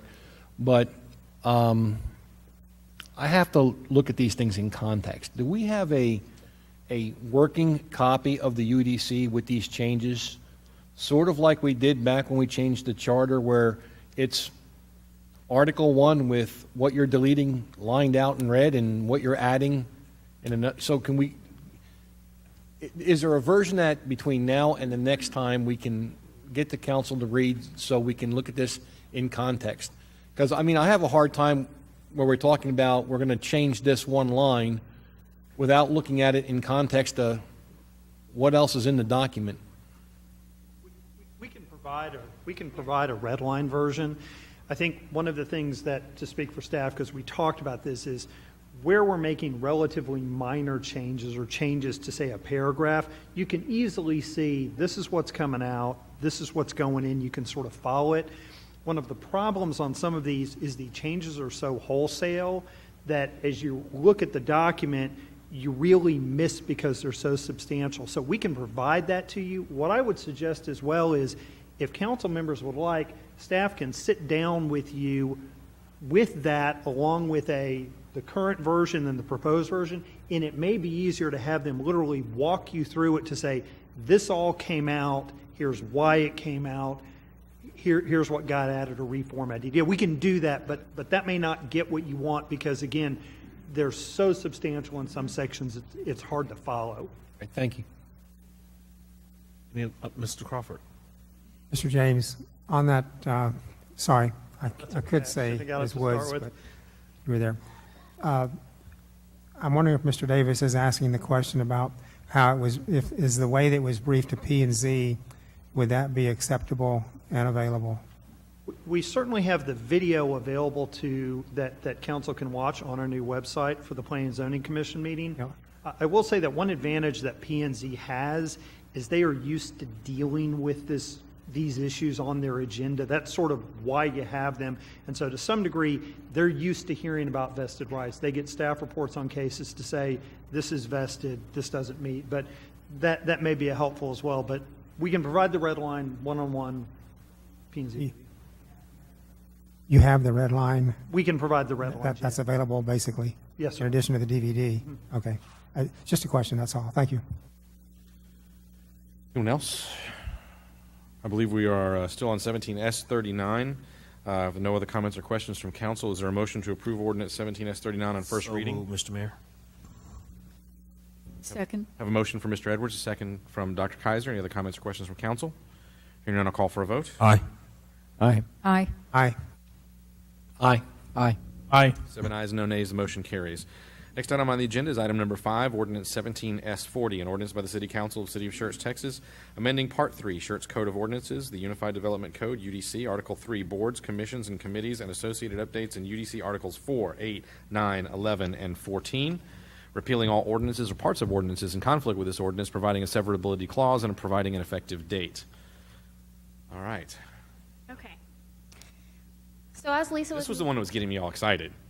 Because the Building and Standards Commission, if we set this up, and you'll answer this as you go, means the appeal process comes back to Planning and Zoning and or the council, right, as opposed to going to district court or to county court. We'll get there. Except for Board of Adjustment cases don't change. Exactly. Yeah. Okay. Well, cool. I'm excited. I'm sorry to interrupt. So like Lisa was mentioning, UDC article amendments have been in the works Article 3, a lot of the changes that you're seeing proposed tonight have been in the works for quite a few years as well. The big new change is the Building and Standards Commission. So the creation of this commission is intended to provide an appropriate outlet for applicants requesting a review of a building code item, appealing a decision of the fire marshal, fire chief, or the building official, to really take appropriate action on buildings found to be in violation of a city ordinance.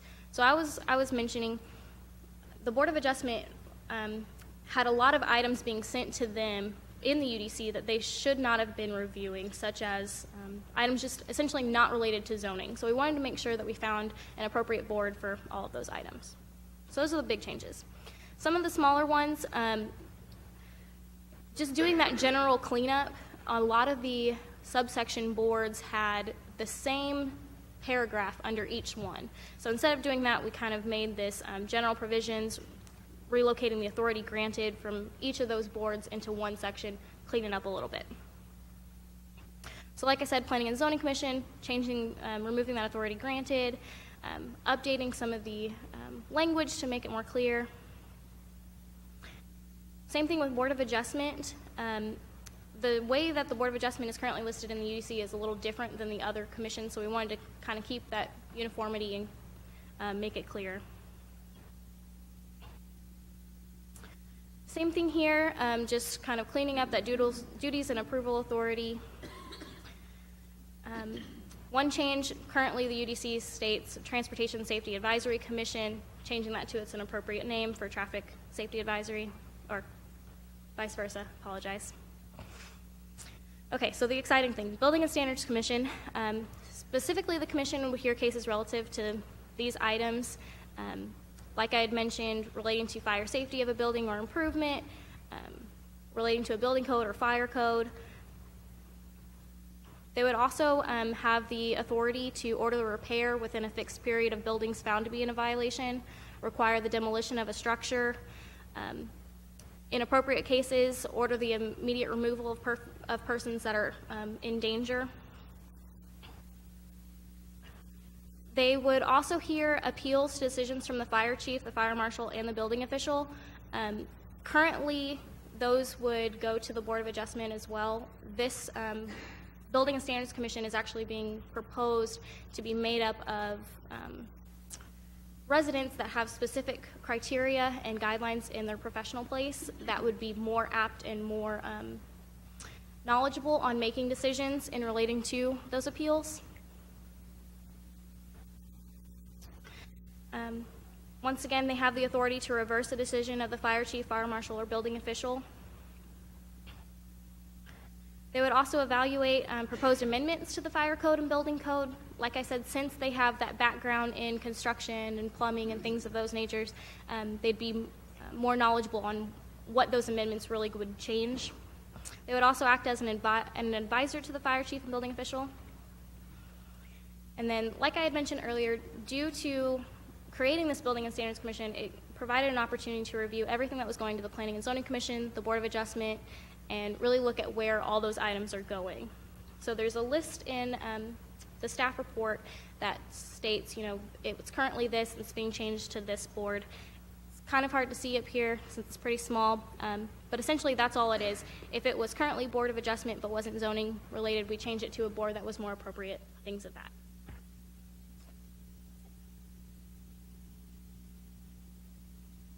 All right.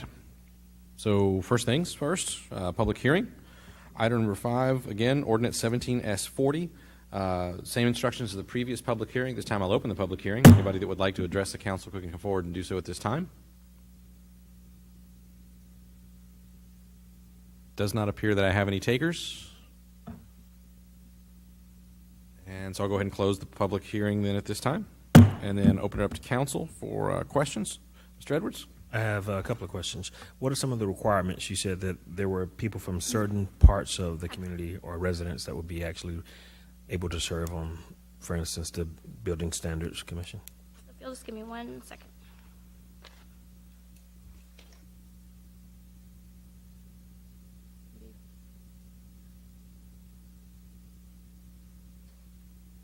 Okay, so the proposed language states that it'd be comprised of 5 members and 2 alternates who are residents of the city and have one of the following professions or disciplines. So somebody that has architectural experience or a builder or superintendent of building construction, structural engineering experience, mechanical and plumbing engineer experience, electrical engineering, fire protection engineering, things of those natures.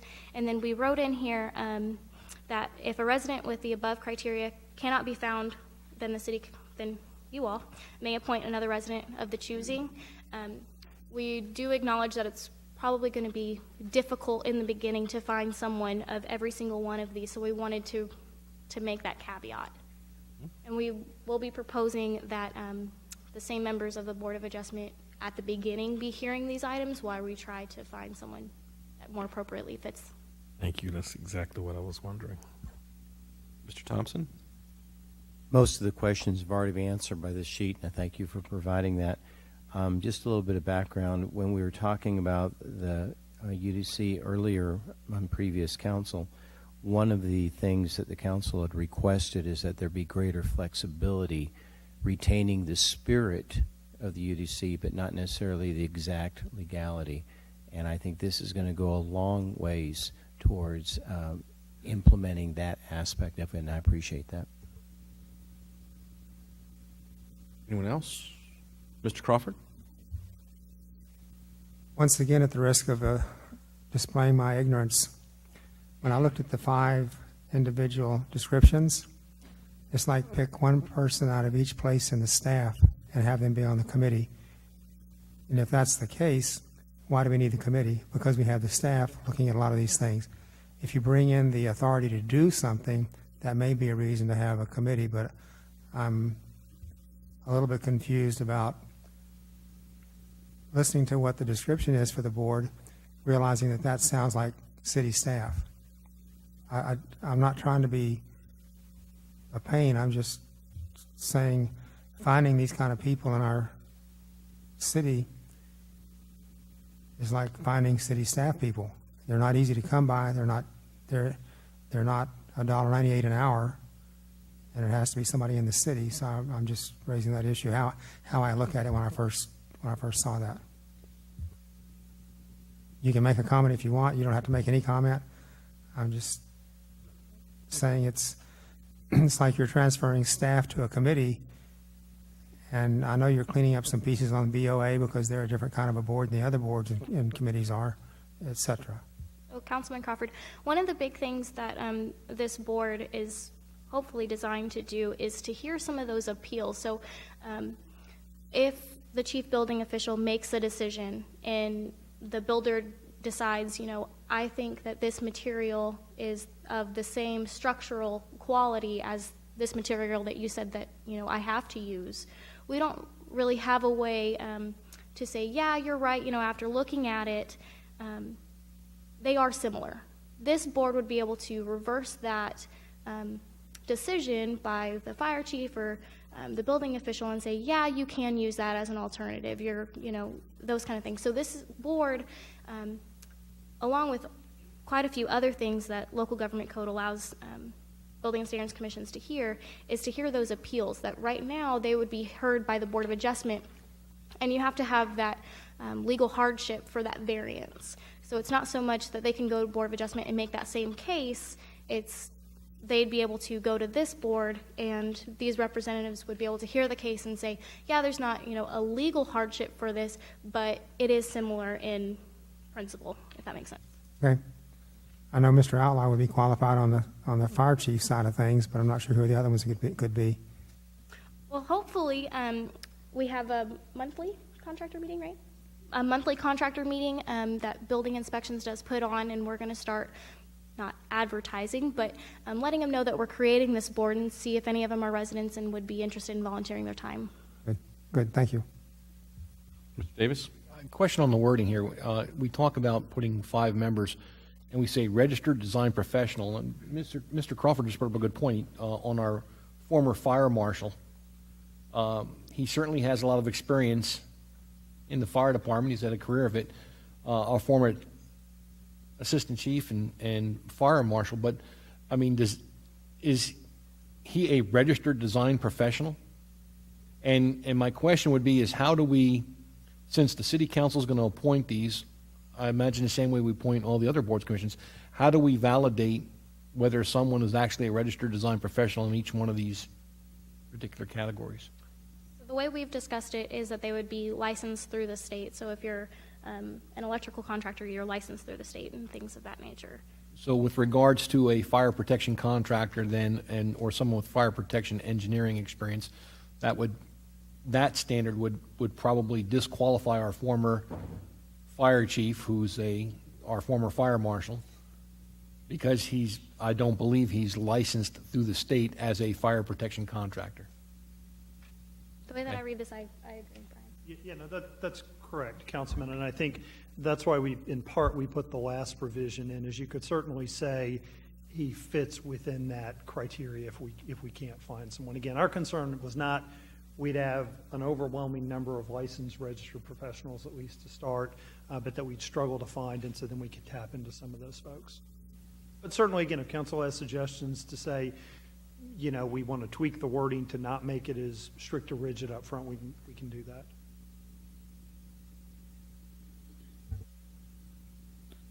Mr. Edwards? So, Mr. James, we're expecting someone, and we're hoping for the best here. I understand that, but we're looking for someone that's going to be registered or licensed with a professional license of some type in their particular field that is willing to serve at free of charge. Am I right? Doing something that they work 40, 50, 60 hours a week doing for excellent pay. No, understood. Here would be the thing, and again, I think we, at times with the various boards and commissions, when the committee interviews people and talks, one of the questions that we often ask about, or the people ask about, or will comment on, is the amount of time commitment expected. So, for example, if someone's going to sit on the Planning and Zoning Commission, it meets twice a month generally. Doesn't meet every meeting or have an item, but it is probably the most time-consuming of the various boards and commissions. Those meetings can run a number of hours long. Part of it, though, really is to set the tone and to say, this is a board that may never meet over the course of a year. And so in terms of the time commitment, we aren't asking for a lot of time commitment. This isn't something we expect to have a lot of requests for. To be perfectly honest, if we have a lot of requests, there is a problem elsewhere that we need to correct. And so what I will say is, many folks in these various professions, as part of their membership in professional organizations, there is often a requirement to contribute and give back. And so again, I would say, contrary to maybe what you might think, is that folks who are engineers, architect, design professionals, if they said, I can serve on this board in a city that maybe meets once or twice a year for hour, 45 minutes, and I can have an impact on how those ordinances are being applied, they would say, that's something I want to do. I want to be part of that, because it's not a lot of time commitment. It is what they do for a living. So in theory, they're passionate about it, and often they're passionate about living in Schertz, and this is a way they can say, I can help make the community better. So it's not like P&Z. This is the board that will probably meet the least often and for the shortest amount of time. Thank you. Well done. Mr. Thompson? And just because we, in essence, are giving variances, I think the design professional is a key term, because if you're saying this material can substitute for this material, I think we have to have that expertise. So thank you for having a high standard, and please strive to achieve that. Mr. Edwards? Did we not change variance to waiver? So, kind of two things that I want to mention. So the language that you actually see here, this registered design professional and all the subcategories, I actually drafted that out of the International Building Code. That's how our the International Building Code has a Board of Appeals that stipulates that they have these items, and it's actually more strict. They have to have 5 to 10 years of experience, I think. So we lowered it a little bit, but we thought if the International Building Code felt that these items were relevant to hear the Board of Appeals in their situations, it would be appropriate for this. They wouldn't necessarily be granting variances. It would be more of a waiver or an exception things like that. It's not necessarily a variance, because a variance has that legal hardship that is associated with it. Mr. Thompson. I would just like to maybe have a quarterly update from y'all on how I presume it's going to pass, but how it's coming along. It may be we've got next quarter, we've got 2 of the 5 work in progress. Doesn't have to be a substantial, more than 1 or 2. I think this is worth being updated on. So, if I may, Councilman, one of the things that we've done, just so you know, is in conjunction with the Committee of Committee Advisory Board is, and ironically, I don't think we give it to City Council so we can start, is for every month, every board and commission gets an update indicating sort of major items that the other boards and commissions are working on. And as I think about it, I don't know that we've sent that to you. So this would be one that with this committee we would add. What we will probably do in hindsight is start adding council action to that, distributing that in your packets as well, so you can see the things all of the boards and commissions are working on to better kind of spot things like that. That would be appreciated. Thank you. Mr. Crawford? Emily, it probably doesn't make any difference what the answer is to the question I'm going to ask, but out of curiosity, how did P&Z feel on all of these issues, these 5 issues? Is it a 7-0 vote or 6-0 vote? It was recommendation of approval by a unanimous vote. Okay, good. Thank you. Mr. Gutierrez? How are you going to resolve a conflict of interest when you have a developer and a design professional that works for that developer that's on this commission? You would have the typical standard we have on a board or commission where someone would have to recuse themselves if there was a conflict, much as we do if someone were on the Planning and Zoning Commission and a conflict associated with that. Thank you. Mr. Davis? What, if anything, from this Building and Standards Commission would also be required to come to the City Council for approval? I mean, one of the things we mentioned in there was if they found a structure that they felt should be torn down. Is that something that the board would just make a decision on and have the building torn down, or is that something that gets referred from the board to the City Council? So go ahead, Emily, I'll let you. So Dan, correct me if I'm wrong, but the decisions by the Building Standards Commission would be heard by district court. That's correct. Oh. Okay, so I mean, I could understand if there was a technical question where our code says use a certain size girder or beam or that, and we have an engineer and he says this meets the intent. I get that. But with regards to anything else that doesn't meet standards, tearing down a facility, that would go from this board or commission. If they made the decision to raise the structure, then that occupant, that owner would have to go to district court to get it. It would not come back to us. That's correct. Okay. It would appeal to district court. Yeah.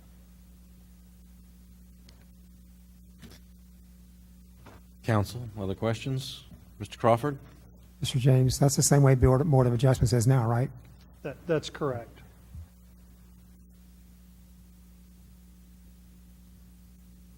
Mr. Thompson? I move that we adopt ordinance number 17-S-40. Second. A motion for Mr. Thompson, a second for Mr. Gutierrez. Any other comments or questions from council? I'll comment.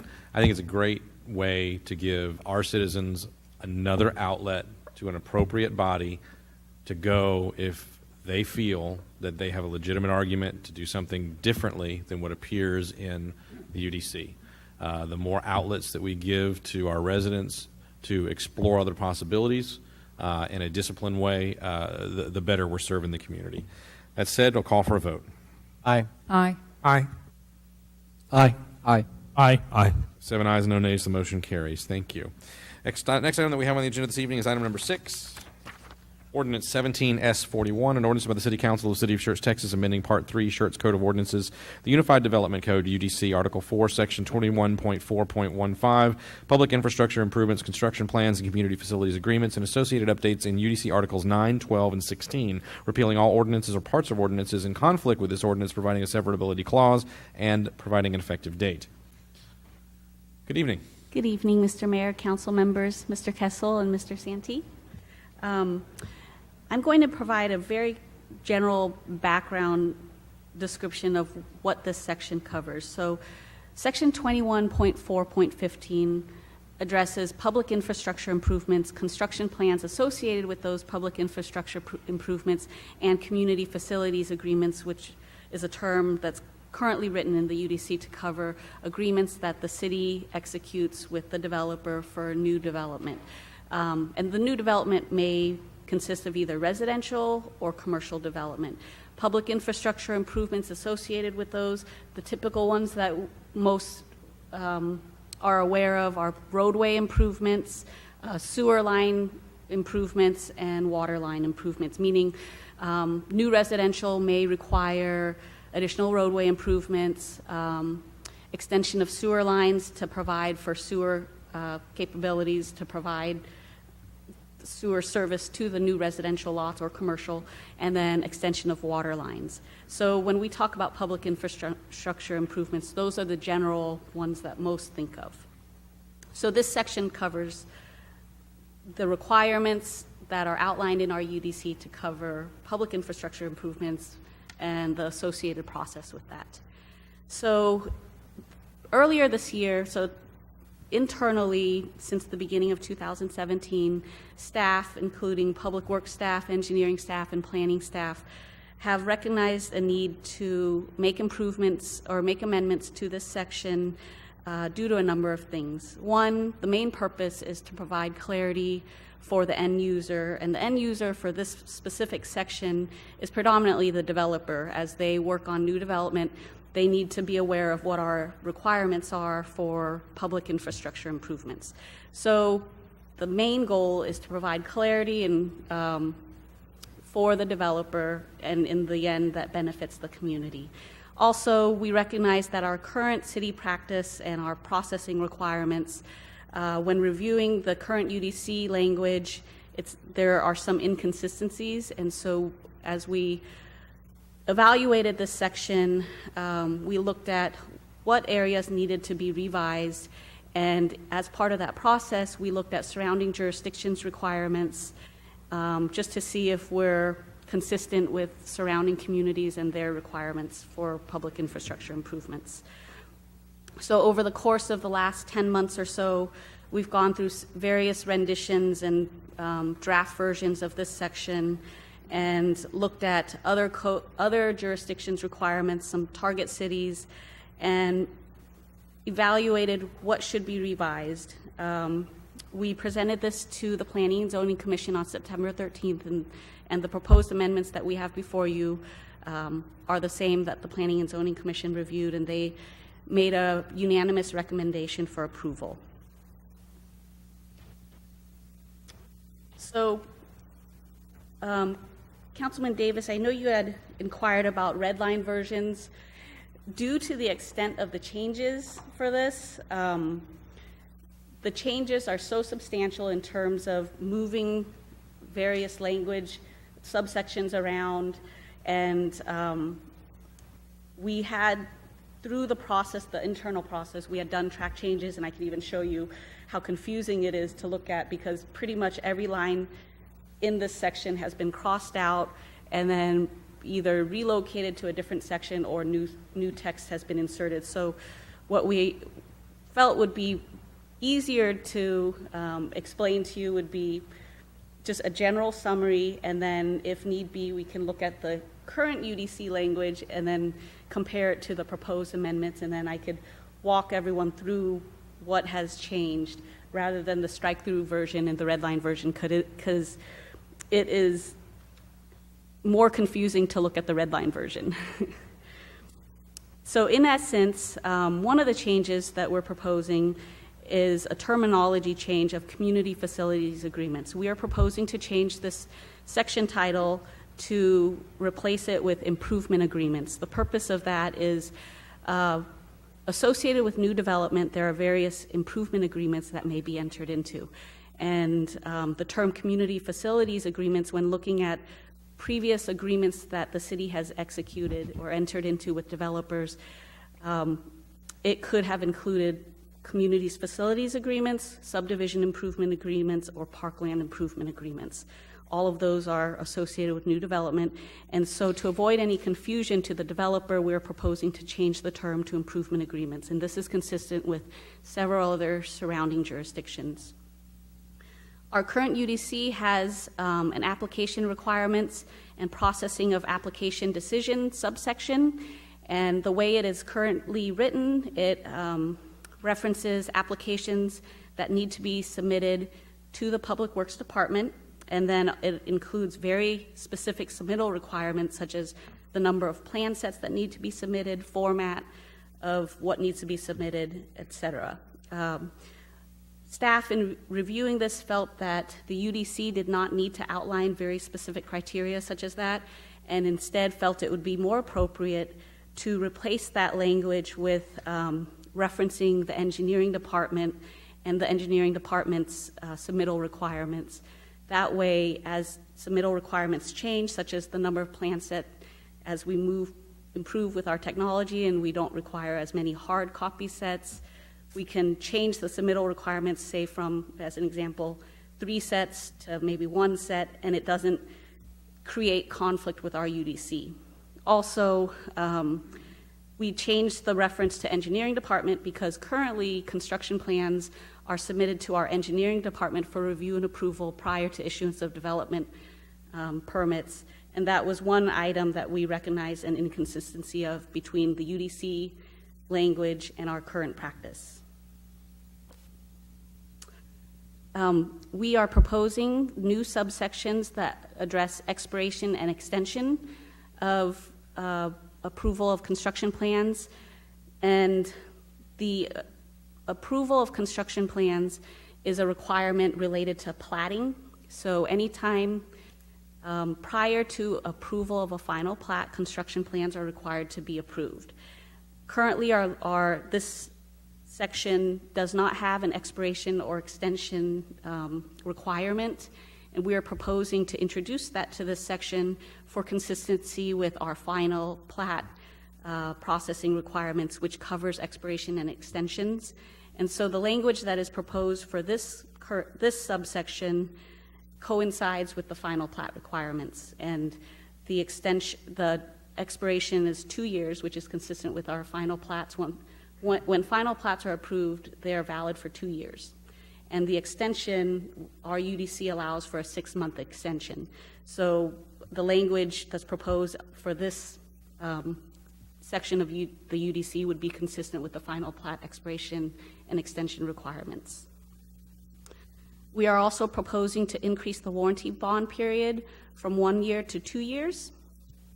And the provision for when that warranty period would start would be the later date of 2, either the date of when the city accepts the improvements or the date of plat recordation. And the reason we're proposing this is for some developments, a good example is if there are parkland improvements that may be required, the timing of the plat recordation doesn't necessarily occur immediately after the public infrastructure improvements are accepted.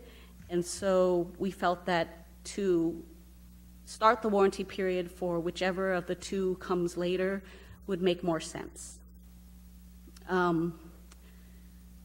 Under the subsection that covers improvement agreements, which if the developer proposes to enter into an improvement agreement with the city rather than completing all of the public infrastructure improvements up front based on phasing for new development, we looked at the language related to securities, financial securities associated with those improvement agreements, and we've made some minor modifications to the language to eliminate some unnecessary fluff language, if you may.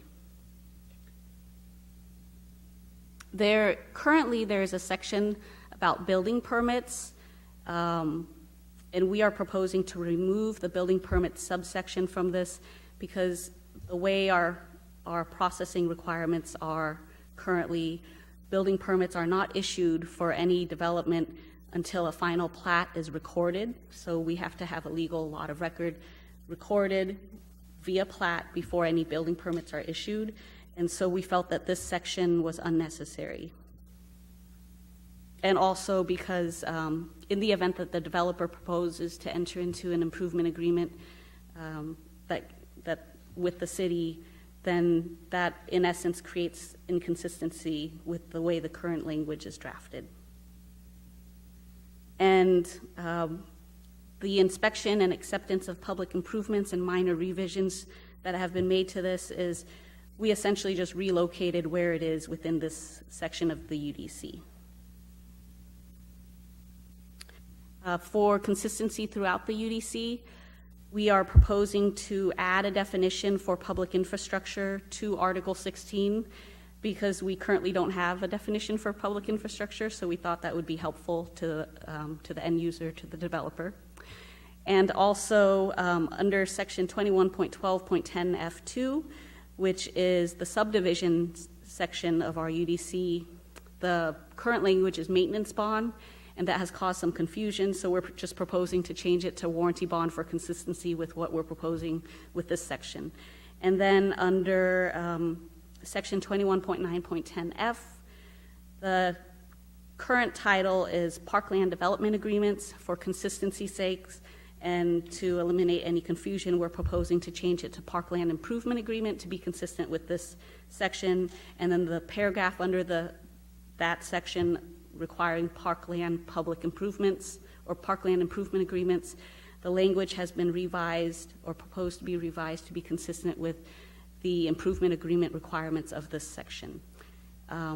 Staff has presented this to Planning and Zoning Commission on September 13th. They made a recommendation for approval. We published notice shortly after that, I believe on September 20th, and staff recommends approval. Very good, thank you. Just as we've done with the other items, we'll hold a public hearing at this time with regard to Ordinance 17S41. Anyone that would like to step forward and address the council on this matter may do so at this time. And it appears I don't have any takers. Go ahead and close the public hearing and open it up to the council for questions. Council, Mr. Thompson? Regarding the maintenance bond to warranty bond, and moving that from 1 to 2 years, like a little further explanation and the significance of that. For example, what was not working with the 1-year bond that caused you to say we need to move it to a 2-year bond? And if it wasn't working with 1 year, why not make it 3 or 4 or 5 years? I'm just... Okay, we kind of expected that question. So the issue with a 1-year warranty period is that several things happen during that first year. In some cases, there's no traffic on the roads at all, which is a problem. Roads deteriorate if they're not driven on. Another thing that can happen is the heaviest construction traffic, the heaviest traffic those roads will ever see is during that first year, year and a half, 2 years. So they're really getting a pounding. Another thing that happens is that when there are failures, and I'm addressing particularly roads because those are the most common problems that we have. If there are failures in a pavement system, quite often they start down below in the base material, and it takes almost a year or a little bit longer for those distresses to migrate to the surface of the street. So if we have a 1-year warranty period, quite often on month 13, month 14, we start to see some things pop up that everything looked fine during that first year. So it's also an incentive to the contractor to make sure that his materials and workmanship are in line with what the specifications require. Generally, going past that, you start to not be able to tell quite as much whether it's normal wear and tear versus a material or workmanship issue. So going out much farther than about 2 years, also the bonding companies they have trouble wanting to stand behind something past about 2 years. So it's really uncommon to go very much further than that.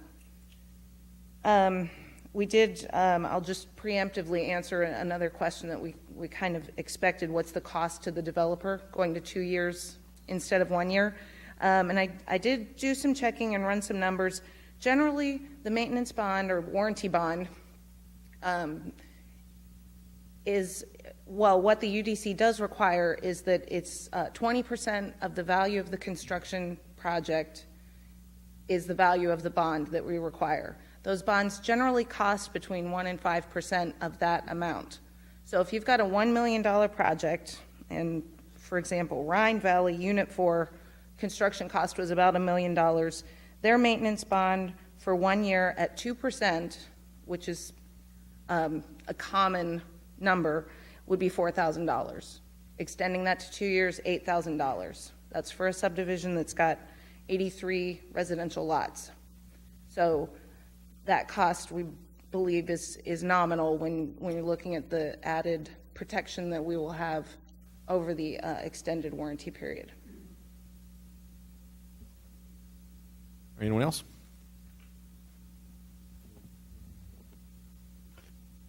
If not, is there a motion to approve ordinance 17S41? So move. Second. Motion from Mr. Thompson, second from Mr. Edwards. Any other comments or questions from council? That cost would just be going on to the consumer, as we know that, for the warranty bond. Any other comments or questions from council? Hearing none, I'll call for a vote. Aye. Aye. Aye. Aye. Aye. Aye. Aye. 7 ayes, no nays, motion carries. Item number 7, ordinance 17S42, an ordinance by the City Council of the City of Schertz, Texas, amending Part 3, Schertz Code of Ordinances, the Unified Development Code, UDC, Article 4, Section 21.4.3, notice requirements and associated update to UDC Section 21.5.4, subsection C.2, repealing all ordinances or parts of ordinances in conflict with this ordinance, providing a severability clause, and providing an effective date. Good evening once again. Good evening.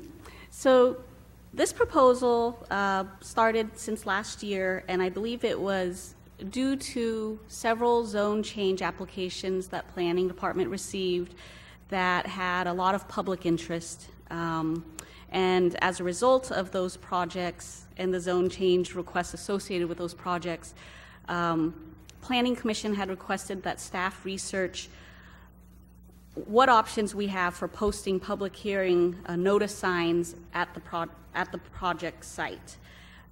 Currently, our UDC has two noticing requirements: published notice and written notice. And the UDC, depending on the type of permit application being submitted, specifies which of the two or both are required, when one or the other or both are required.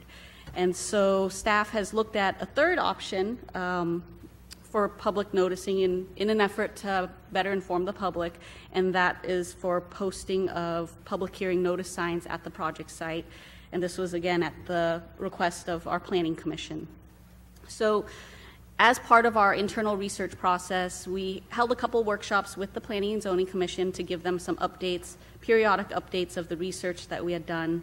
And our research involved reaching out to other jurisdictions, looking at their UDC code requirements, and then in the end making a recommendation. And so currently what we are proposing is posting notices for zone change applications. And if that's something that the City Council is amenable to, then what we would do is we have a sign that we mocked up, and this is just a draft version. This would be, in essence, what they could look like, and it covers a few essential content items: public hearing, date, time, location. And currently what we are proposing, again, is for zone change applications. So the requirement would be under section 21.4.3. We would add a third section under written notice to require posted notice. And the associated change to it is for under the zone change application process, we would indicate that posted notice is required. Again, the posted time frame that's proposed with this amendment coincides with our written notice deadlines. So no later than a minimum 11 days in advance, we would post the notice at the site. The proposal that staff is recommending is that the applicant would be responsible for posting at the site, and if we recognize that signs are removed or have blown from the wind due to inclement weather or anything like that, we would replace the signs. The section that would also be revised is section 21.5.4, which would then amend the zone change application process to also require posted notice requirements. And this was presented to the Planning and Zoning Commission on September 13th with the unanimous recommendation of approval. In terms of fiscal impact, we're not proposing any additional fees to require this noticing, so staff has contacted various sign companies. We came up with an estimate of how much this would cost based on the rough estimated the number of zone change applications that we have received in the recent years, and the estimated cost for roughly 46 signs would be about $500 per year. And staff recommends approval. All right, very good. Thank you. This is ordinance 17S42. At this time, I'm going to open the public hearing with the same instructions as we've covered before. Anyone would like to address the chief? Come on.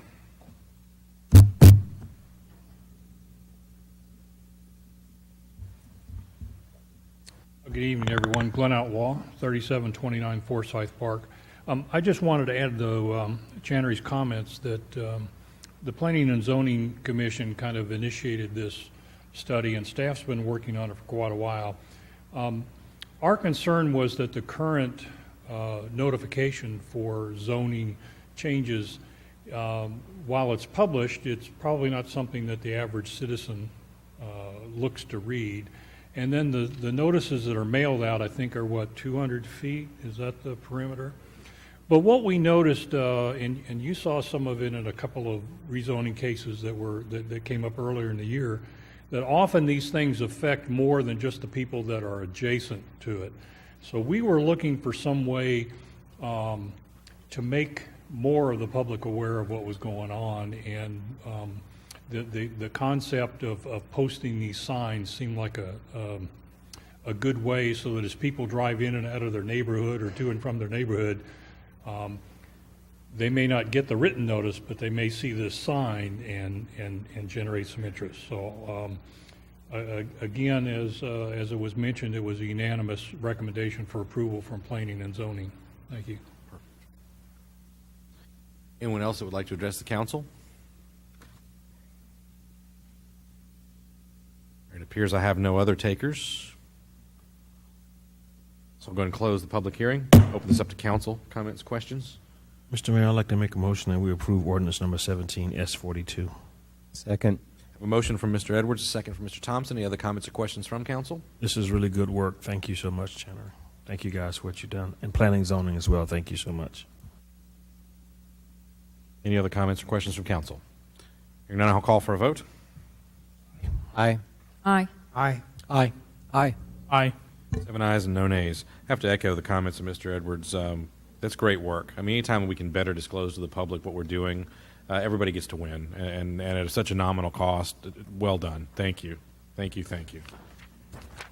All right, item number 8 is Ordinance 17S43, an ordinance by the City Council of City of Schertz, Texas, amending Part 3, Schertz Code of Ordinances, the Unified Development Code, UDC, Article 14, Section 21.14.6A, sidewalks and hike and bike trails requirements, repealing all ordinances or parts of ordinances in conflict with this ordinance, providing a severability clause, and providing an effective date. Good evening once again. Good evening. So unlike my other articles that I presented, this is just one paragraph, one section that is being proposed to be changed. This actually stemmed from a Planning and Zoning Commission question as well. They actually asked for a discussion, and instead of bringing it as a discussion item, we came back with the UDC amendment, and as staff, we agreed. So our current requirement states sidewalks shall be required along both sides of all streets throughout the city as required, except along Interstate Highways 35 and 10. All lots must have access to concrete sidewalks. So to promote the development of a more walkable community, we are proposing to remove the exemption and have it state sidewalks shall be required along both sides of all streets throughout the city. So essentially just eliminating that exemption from 35 and 10. So obviously it would, the current developments that are there they wouldn't have to come in and do sidewalks, but anything that would be new or proposed, if this gets adopted, would have to provide those sidewalks to city specifications. Okay. All right, this is also set for public hearing. So at this time, under the same instructions as before, we'll open the public hearing. Anybody would like to address the council can certainly come forward and do so.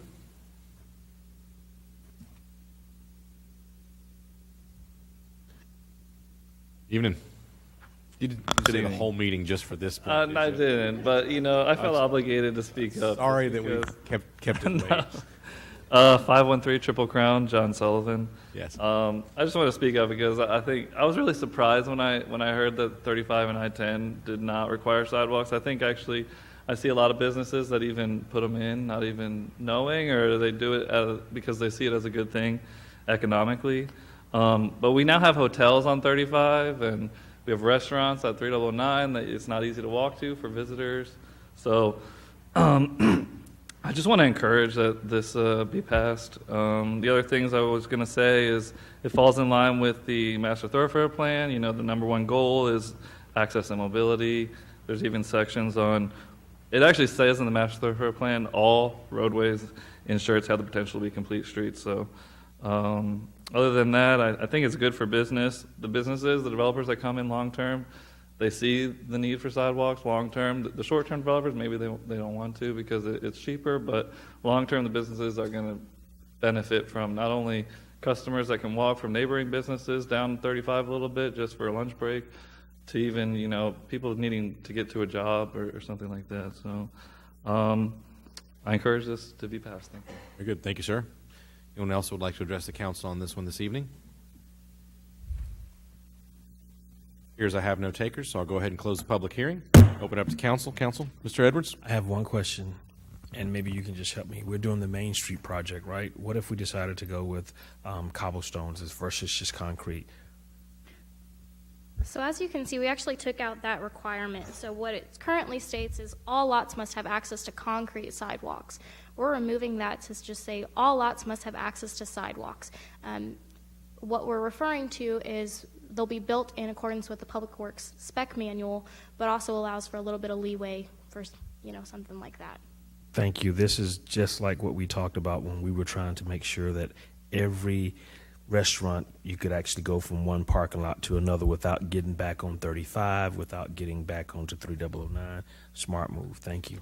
Good job. Good. Mr. Thompson? Number one, I appreciate the deleting the concrete because that allows us to have that asphalt sidewalk on Schertz Parkway.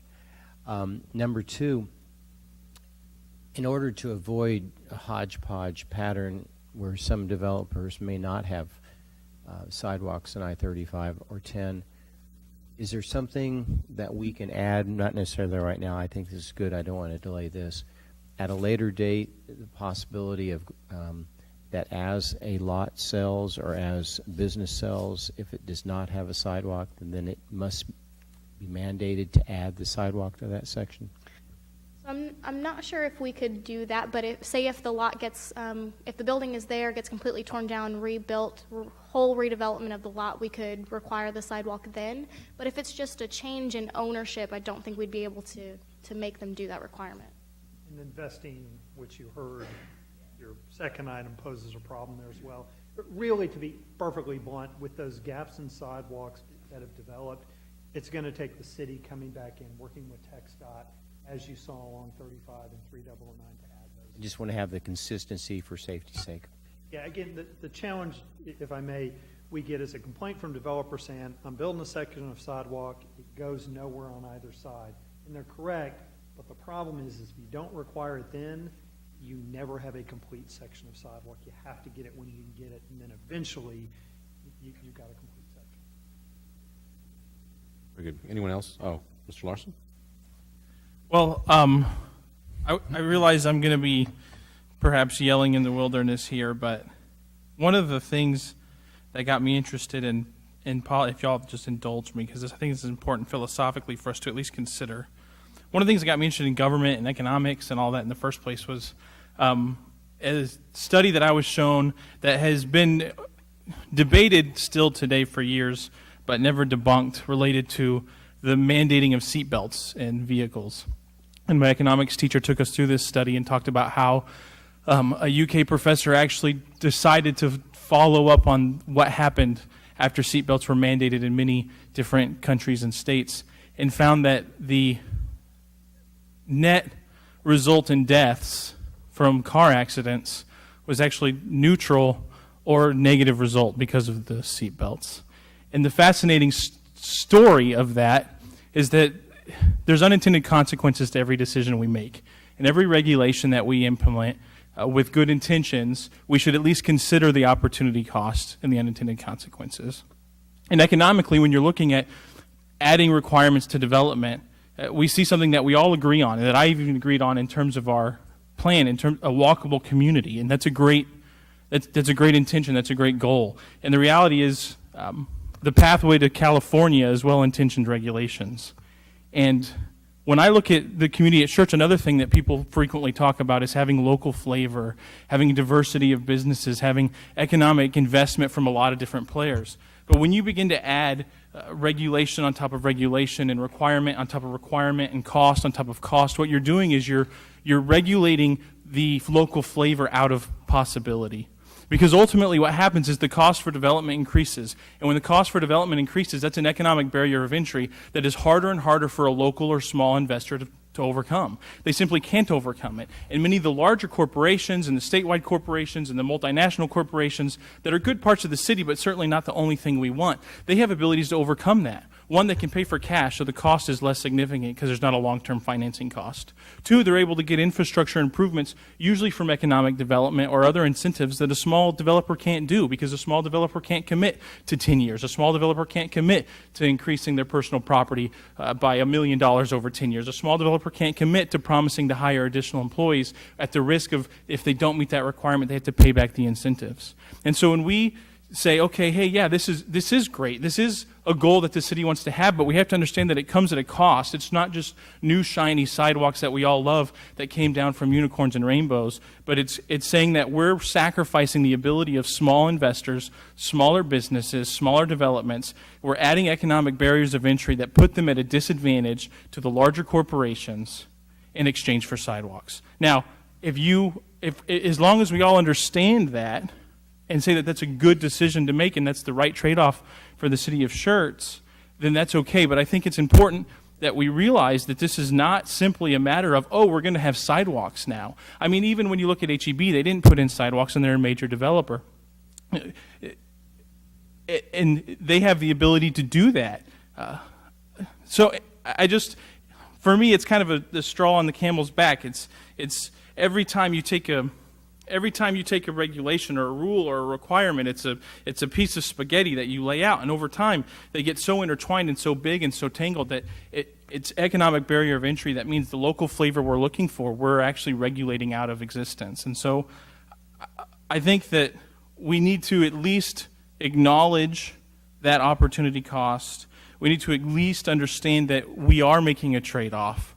Is it the right trade-off? I guess that's for everyone else on council and in the community to decide. But I feel like it's important to express that, because the decisions that we make today, the decisions that we make for these little tiny bit, $5, $1,000, $10,000, $20,000 increases in cost and development, they add up. And the UDC isn't one page of cost, it's many. And so I felt like I needed to pontificate on that and ask that my fellow council members at least consider that reality as we look at this proposed change for the first reading, and then over time to chew on that, and what are the unintended consequences?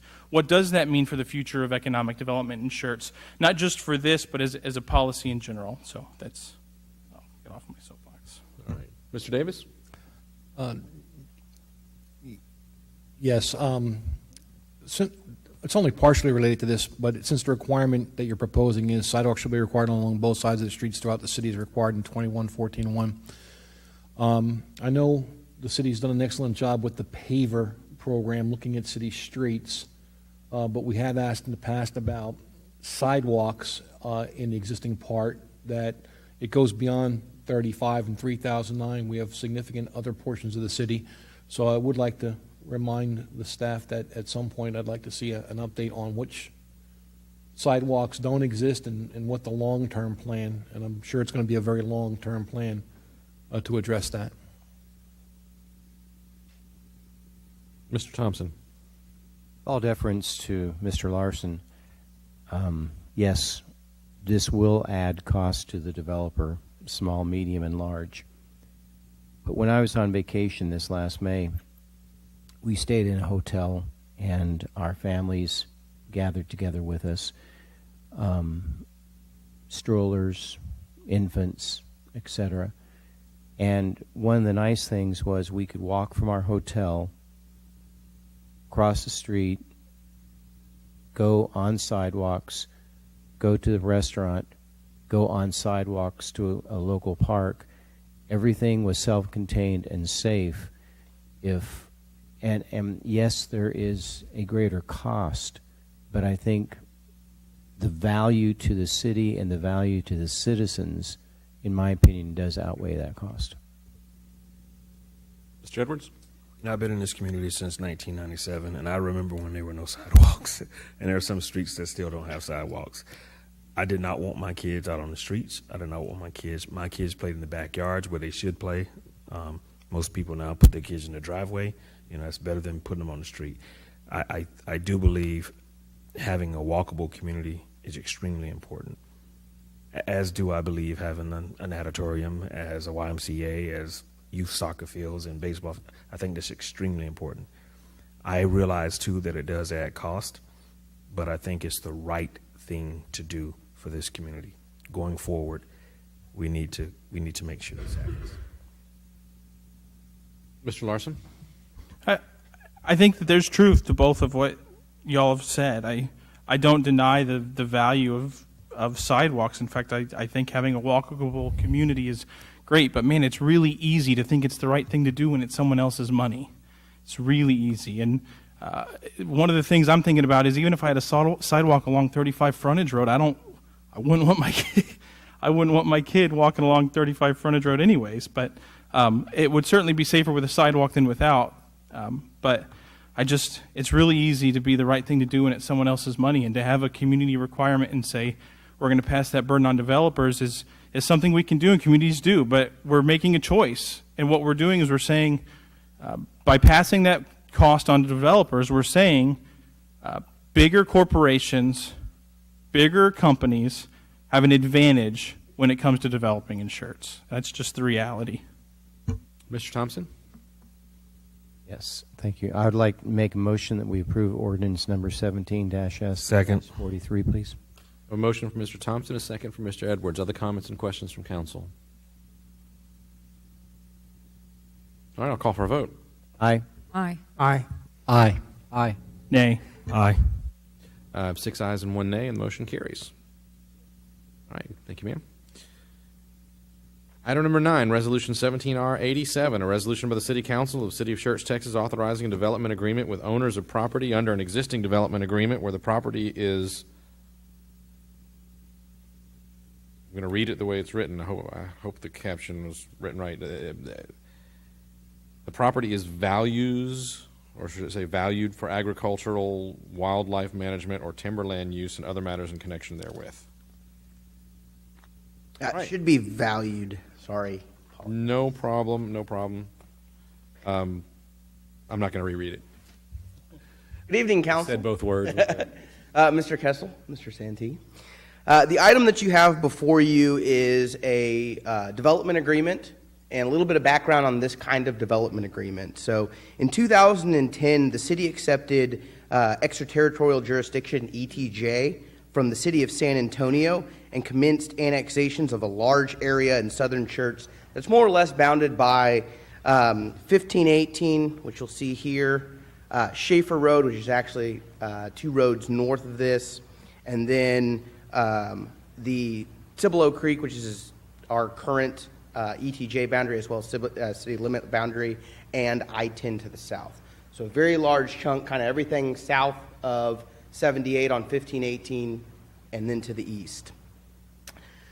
As a function of this and annexation laws in place at the time, anyone who had a tax exemption under Chapter 23 of the Texas Tax Code subchapter C, D, or E, which the rest of us who aren't tax accountants, is a agricultural exemption, a wildlife preservation exemption, or a timberland exemption. Doubt any of them had the timberland exemption, but never know.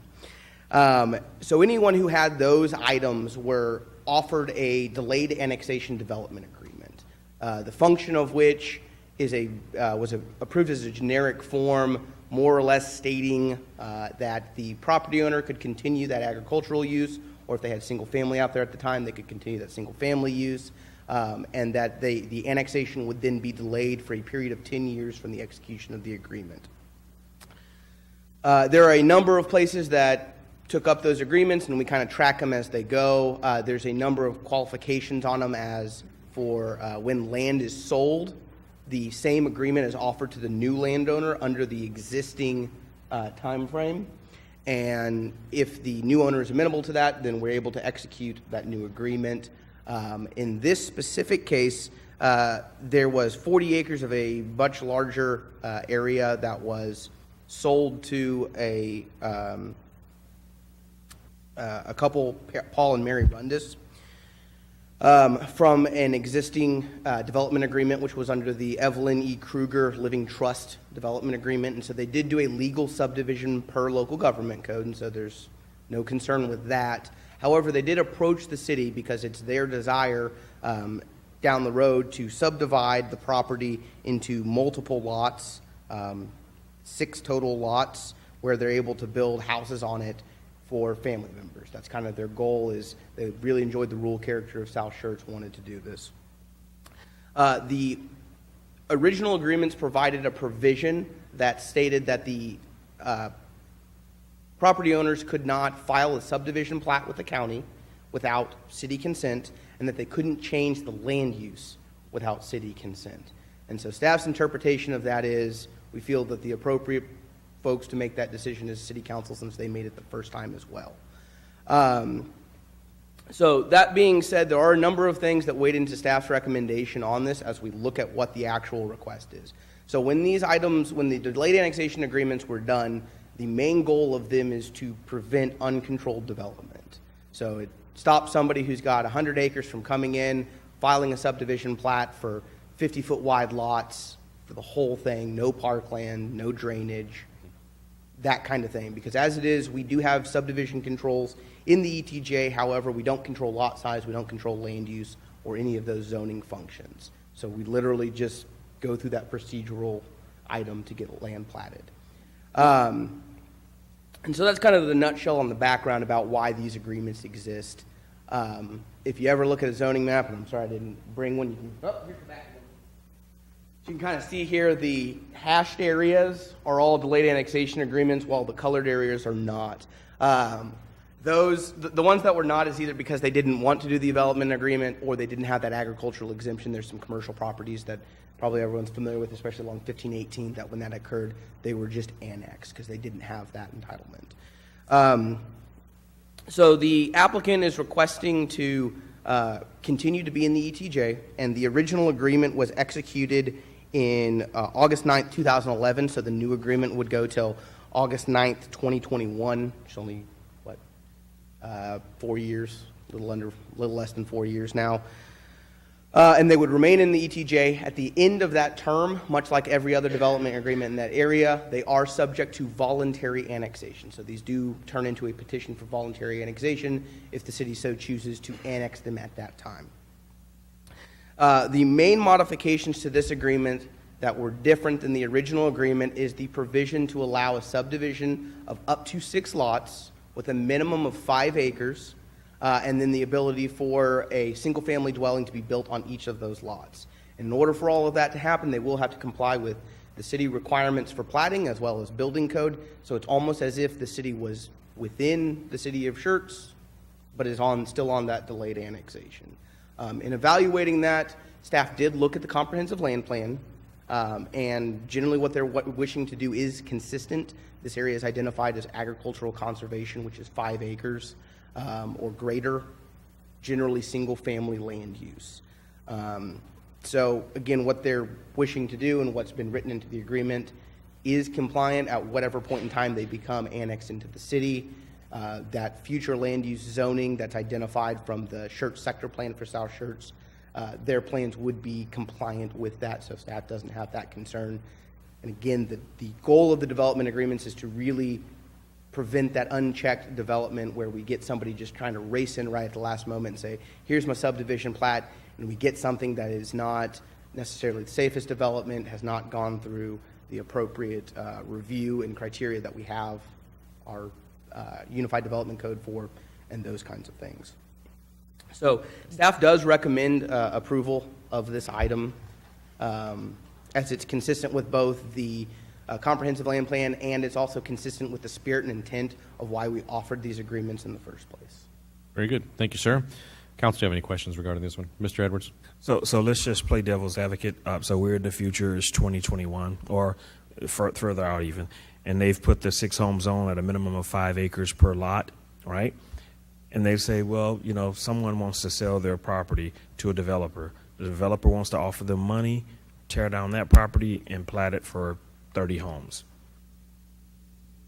Will we be able to make an agreement to change that at that time? So, Councilman Edwards, in your example, that wouldn't be allowed because while they could convey the property, and there's not a requirement that it's tied to family members or anything like that, it will have to comply with our Unified Development Code for all the safety requirements that we have for dead-end cul-de-sacs, lot patterning, those kinds of things.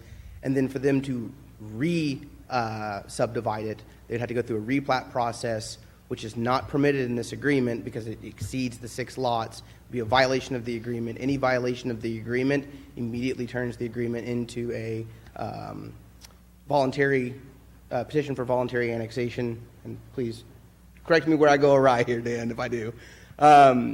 It will turn it all into a petition for voluntary annexation, and the fact that they did that or the fact that they filed that does not give them any vested rights, which is an item that we talked about earlier this evening, and it's specifically written into the agreement that there are no vested rights as a function of this agreement.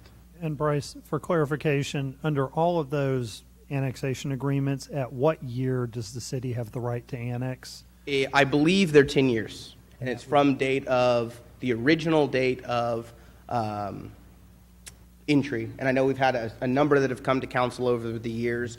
As people update them, oftentimes if we have a brand new owner, we will bring that to council, whereas if it's just an amendment to the agreement, we will just handle that with We've got about 3 or so more years until we hit that 10-year window. So in about 3 years, we're going to be bringing a whole bunch of items to council on a decision as to whether or not you annex all these properties that we entered into delayed agreement. So again, Councilman Edwards, your example was a number of years down the road, and likely we would have already hit that decision point. Thank you. Mr. Thompson? I'm sorry, Mr. Edwards, go ahead. If you're not finished, please. So this is actually standard, and it looks good for our comprehensive land use program. So I do like it, but I'll let Mr. Thompson make the motion if that's what he's about to do. I have a question. In light of the last ordinance that we just approved for first reading, since they are in the ETJ, are they going to have to add sidewalks on their section of the roads? Yes, sidewalks is a function of our platting requirements. So sidewalks, much as we talked about public infrastructure earlier, we do consider sidewalks part of the public infrastructure because it falls within the right-of-way.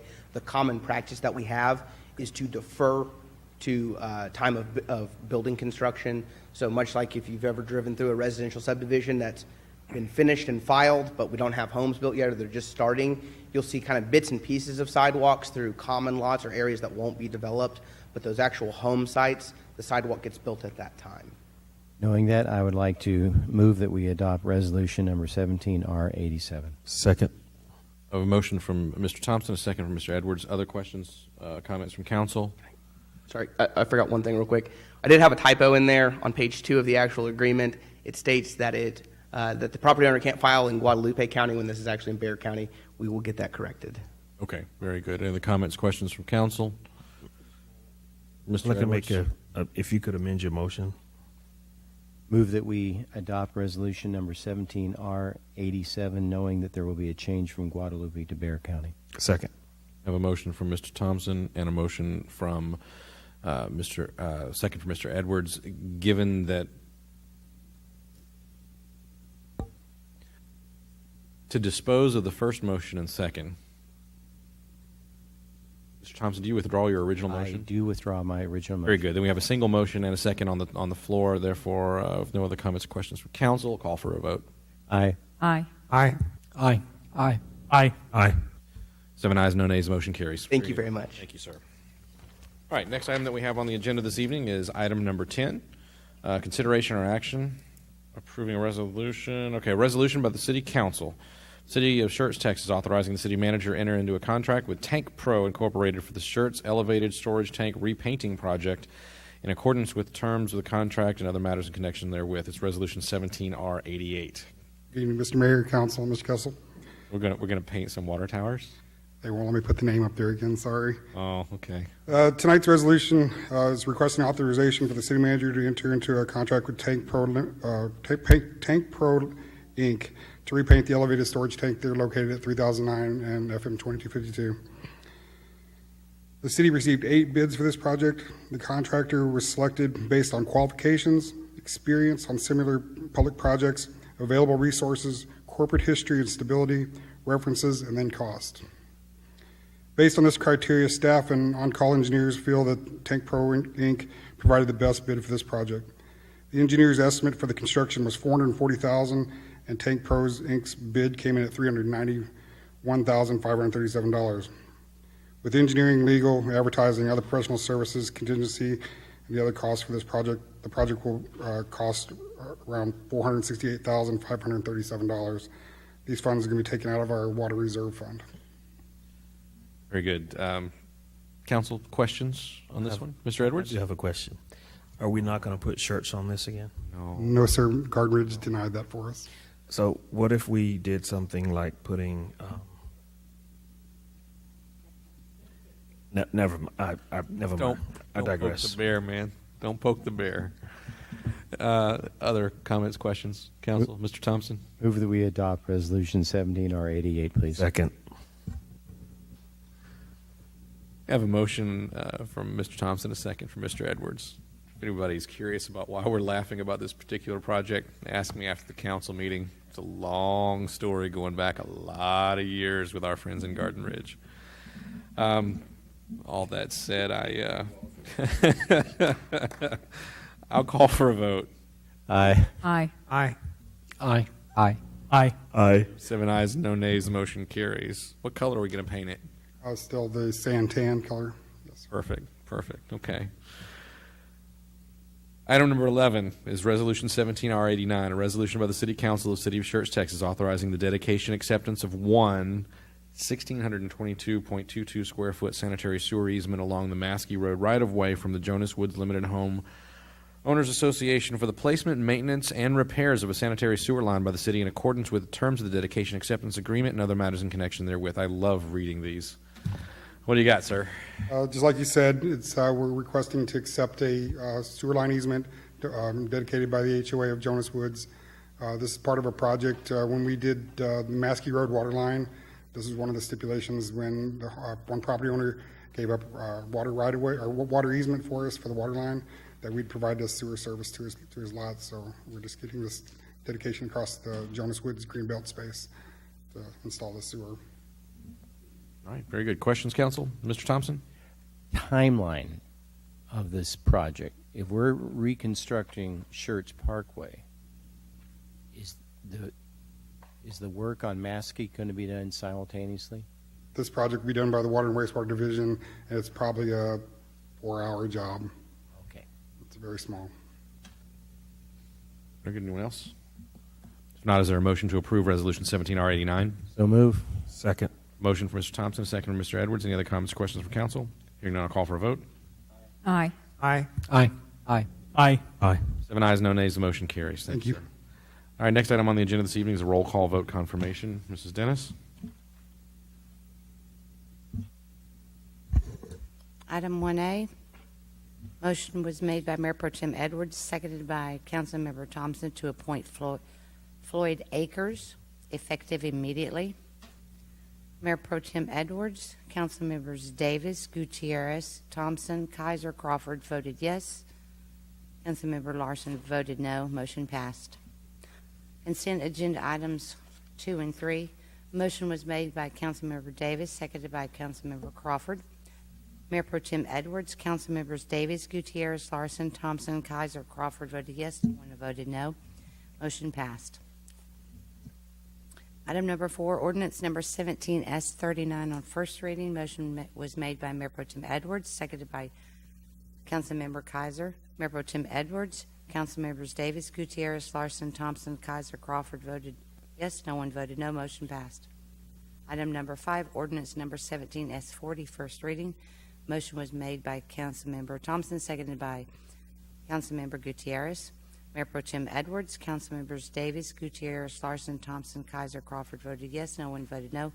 Motion passed. Item number 6, ordinance number 17S41, first reading. Motion was made by Councilmember Thompson, seconded by Mayor Pro Tem Edwards. Mayor Pro Tem Edwards, Councilmembers Davis, Gutierrez, Larson, Thompson, Kaiser, Crawford voted yes, no one voted no. Motion passed. Item number 7, ordinance number 17S42, first reading. Motion was made by Mayor Pro Tem Edwards, seconded by Councilmember Thompson. Mayor Pro Tem Edwards, Councilmembers Davis, Gutierrez, Larson, Thompson, Kaiser, Crawford voted yes, no one voted no. Motion passed. Item number 8, ordinance number 17S43, first reading. Motion was made by Councilmember Thompson, seconded by Councilmember Edwards. Mayor Pro Tem Edwards, Councilmembers Davis, Gutierrez, Thompson, Kaiser, Crawford voted yes. Councilmember Larson voted no. Motion passed. Item number 9, resolution number 17R87, with the changes noted on page 2 and the change from Guadalupe County to Bexar County. Motion was made by Councilmember Thompson, seconded by Mayor Pro Tem Edwards. Mayor Pro Tem Edwards, Councilmembers Davis, Gutierrez, Larson, Thompson, Kaiser, Crawford voted yes, no one voted no. Motion passed. Item number 10, resolution number 17R88. Motion was made by Councilmember Thompson, seconded by Mayor Pro Tem Edwards. Mayor Pro Tem Edwards, Councilmembers Davis, Gutierrez, Larson, Thompson, Kaiser, Crawford voted yes, no one voted no. Motion passed. Item number 11, 17R89. Motion was made by Councilmember Thompson, seconded by Mayor Pro Tem Edwards. Mayor Pro Tem Edwards, Councilmembers Davis, Gutierrez, Larson, Thompson, Kaiser, Crawford voted yes, no one voted no. No one voted no. Motion passed. Thank you, ma'am. Next item we have on the agenda this evening is announcements by the city manager. Mr. Kessel tells me he has nothing this evening. The next item is item 13, request by mayor and council members that items be placed on a future city council agenda. Anything that we don't currently have that we need placed in the future, Mr. Thompson? Yes, although it's going to seem like I'm starting with number 14, this really does pertain to 13. Over the weekend, I had the opportunity to attend 2 events in the city. On Saturday, we had the MIA POW that was held by the Veterans of Foreign War. On Monday, we had the Columbus Day, Knights of Columbus. They had a senior meal and bingo. Both were excellent events. The MIA POW was attended by a very small handful of people, and something I think is very worthy. The Knights of Columbus, that room was packed. There's probably 300 people plus in there that day. I realize there's a meal and I realize there's bingo, but my question or my request is that the city coordinate some communication with the VFW to see if there's a possibility that we can utilize the public relations aspect of the city to promote something that I think is very worthy down the future. Okay, Mr. Kessel says he's got that. All right, anyone else? Mr. Crawford. I mentioned to you a while ago about wanting to do the HOA group with the city, where we could have the HOA presidents talk with the city and try to coordinate on the specifically on the code compliance issues that I mentioned. That's not an urgent thing, but I'd like to put that on the staff's shoulder, so to speak, to get to at some point down the road. I'm sorry, what is the item? Look at, like have a, I think you and I talked about it, look at having a committee of HOA presidents be able to meet with the city code compliance or anybody else that's involved in those kind of things to discuss what the issues are and how the city could help the HOAs, or maybe vice versa. We can, I'll tell you again tomorrow if you want. Mr. Kessel's got it captured. And share it. It's not urgent, it's just something that came up, and it's worth considering. Yeah, It may not be worth doing, but it's worth considering. Yeah, I think what you're saying is there's an opportunity here to engage with the various HOAs throughout the city, and potentially the council or planning and zoning or whoever we decide, and start a dialogue and have some conversation. It makes great sense, and I think Mr. Kessel has that captured. Anyone else? Mr. Mayor, I do have a Mr. question. Edwards. Ms. Titterington gave a presentation about the schoolhouse. I was going to ask a few questions if we could possibly ask her to come back and give us some hard numbers. A couple of things: what type of fundraisers were done and when? They said they were raising funds for 10 years. Wondered if they actually utilized the SCUC ISD Education Foundation as a possible outlet for that fundraising. Who assessed the value of $800,000 on that property, and the cost of moving it? If we could get that information, that'd be great before we make a decision. Do you want that done in a presentation or written up and submitted? I mean, I think maybe in a presentation or either an email to us, as long as we get that information, because we can't make an informed decision without it. Why don't we see if that's something that we can just get that particular information, and if need be, then we can put something on an agenda for a presentation of it if there's questions, if it's needed. So you want me to talk to Ms. Titterington and see if she's got that? Let me call it again. So I'm asking specific questions. What type of fundraisers were held? When were they done? I haven't heard anything about that particular event over the last 10 years. Did they utilize the Education Foundation as one of the outlet partners for that? The assessed value. Someone said it was, I think she said $800,000 to bring it back to standard, right? And I believe the $800,000 was a reference to the cost to refurbish, to remodel and refurbish. So, okay. And what about the cost of moving? Okay. Okay. Yes, Mr. Thompson. One item in relation to that, if I remember correctly, speed will be of a little bit of essence here, because if nothing happens, the building is scheduled to be removed and or demolished by the end of December. Okay, so point of information then. Anyone else? All right, I'm going to move on to item 14, announcements by the mayor and council members, and I'll start with Mayor Pro Tem Edwards. Had a great opportunity to visit at TML. A lot of interesting demographics were given out. So great event. I saw Councilman Gutierrez and we walked in and talked to a lot of people about the Main Street project, lighting, and so did Councilman Davis as well. So had a great opportunity to visit with him there. Second thing, the National Night Out, guys, was a great event. Couldn't ask for it to be done any better than that. I think we're seeing a lot more participation, and I really appreciate staff for what you guys have done. Thank you so much. Very good. Mr. Davis? Nothing, sir. Mr. Gutierrez? A couple of things. First, I'd like to thank our VFW for hosting that memorial event for our POWs and MIAs. And then on another note, I was fortunate to witness our city's first floating pumpkin patch. That's a great job by our Parks and Recreation Department. It was called Dunking for Pumpkins. It was great. Participation was high, and I was very amused by it, and I never seen a floating pumpkin. Thanks. Very good. Mr. Larson? Nothing, Mayor. Mr. Thompson? Nothing, sir. Dr. Kaiser? Nothing. Mr. Crawford? Nothing other than thanks for TML. Enjoyed it. Very good. I'll mention Saturday morning, Friends for Fisher House car show for a first annual. I think it was a great turnout, great event in our park. The afternoon, echo the comments of others. The POW MIA ceremony was not well attended, and we should see what we can do to help that, but was very well done and covers a subject we need to keep our minds and eyes on until they're all accounted for. And then finally on Sunday, I can never remember to say the name of the event and the group. Will you say that word for me? Campaña.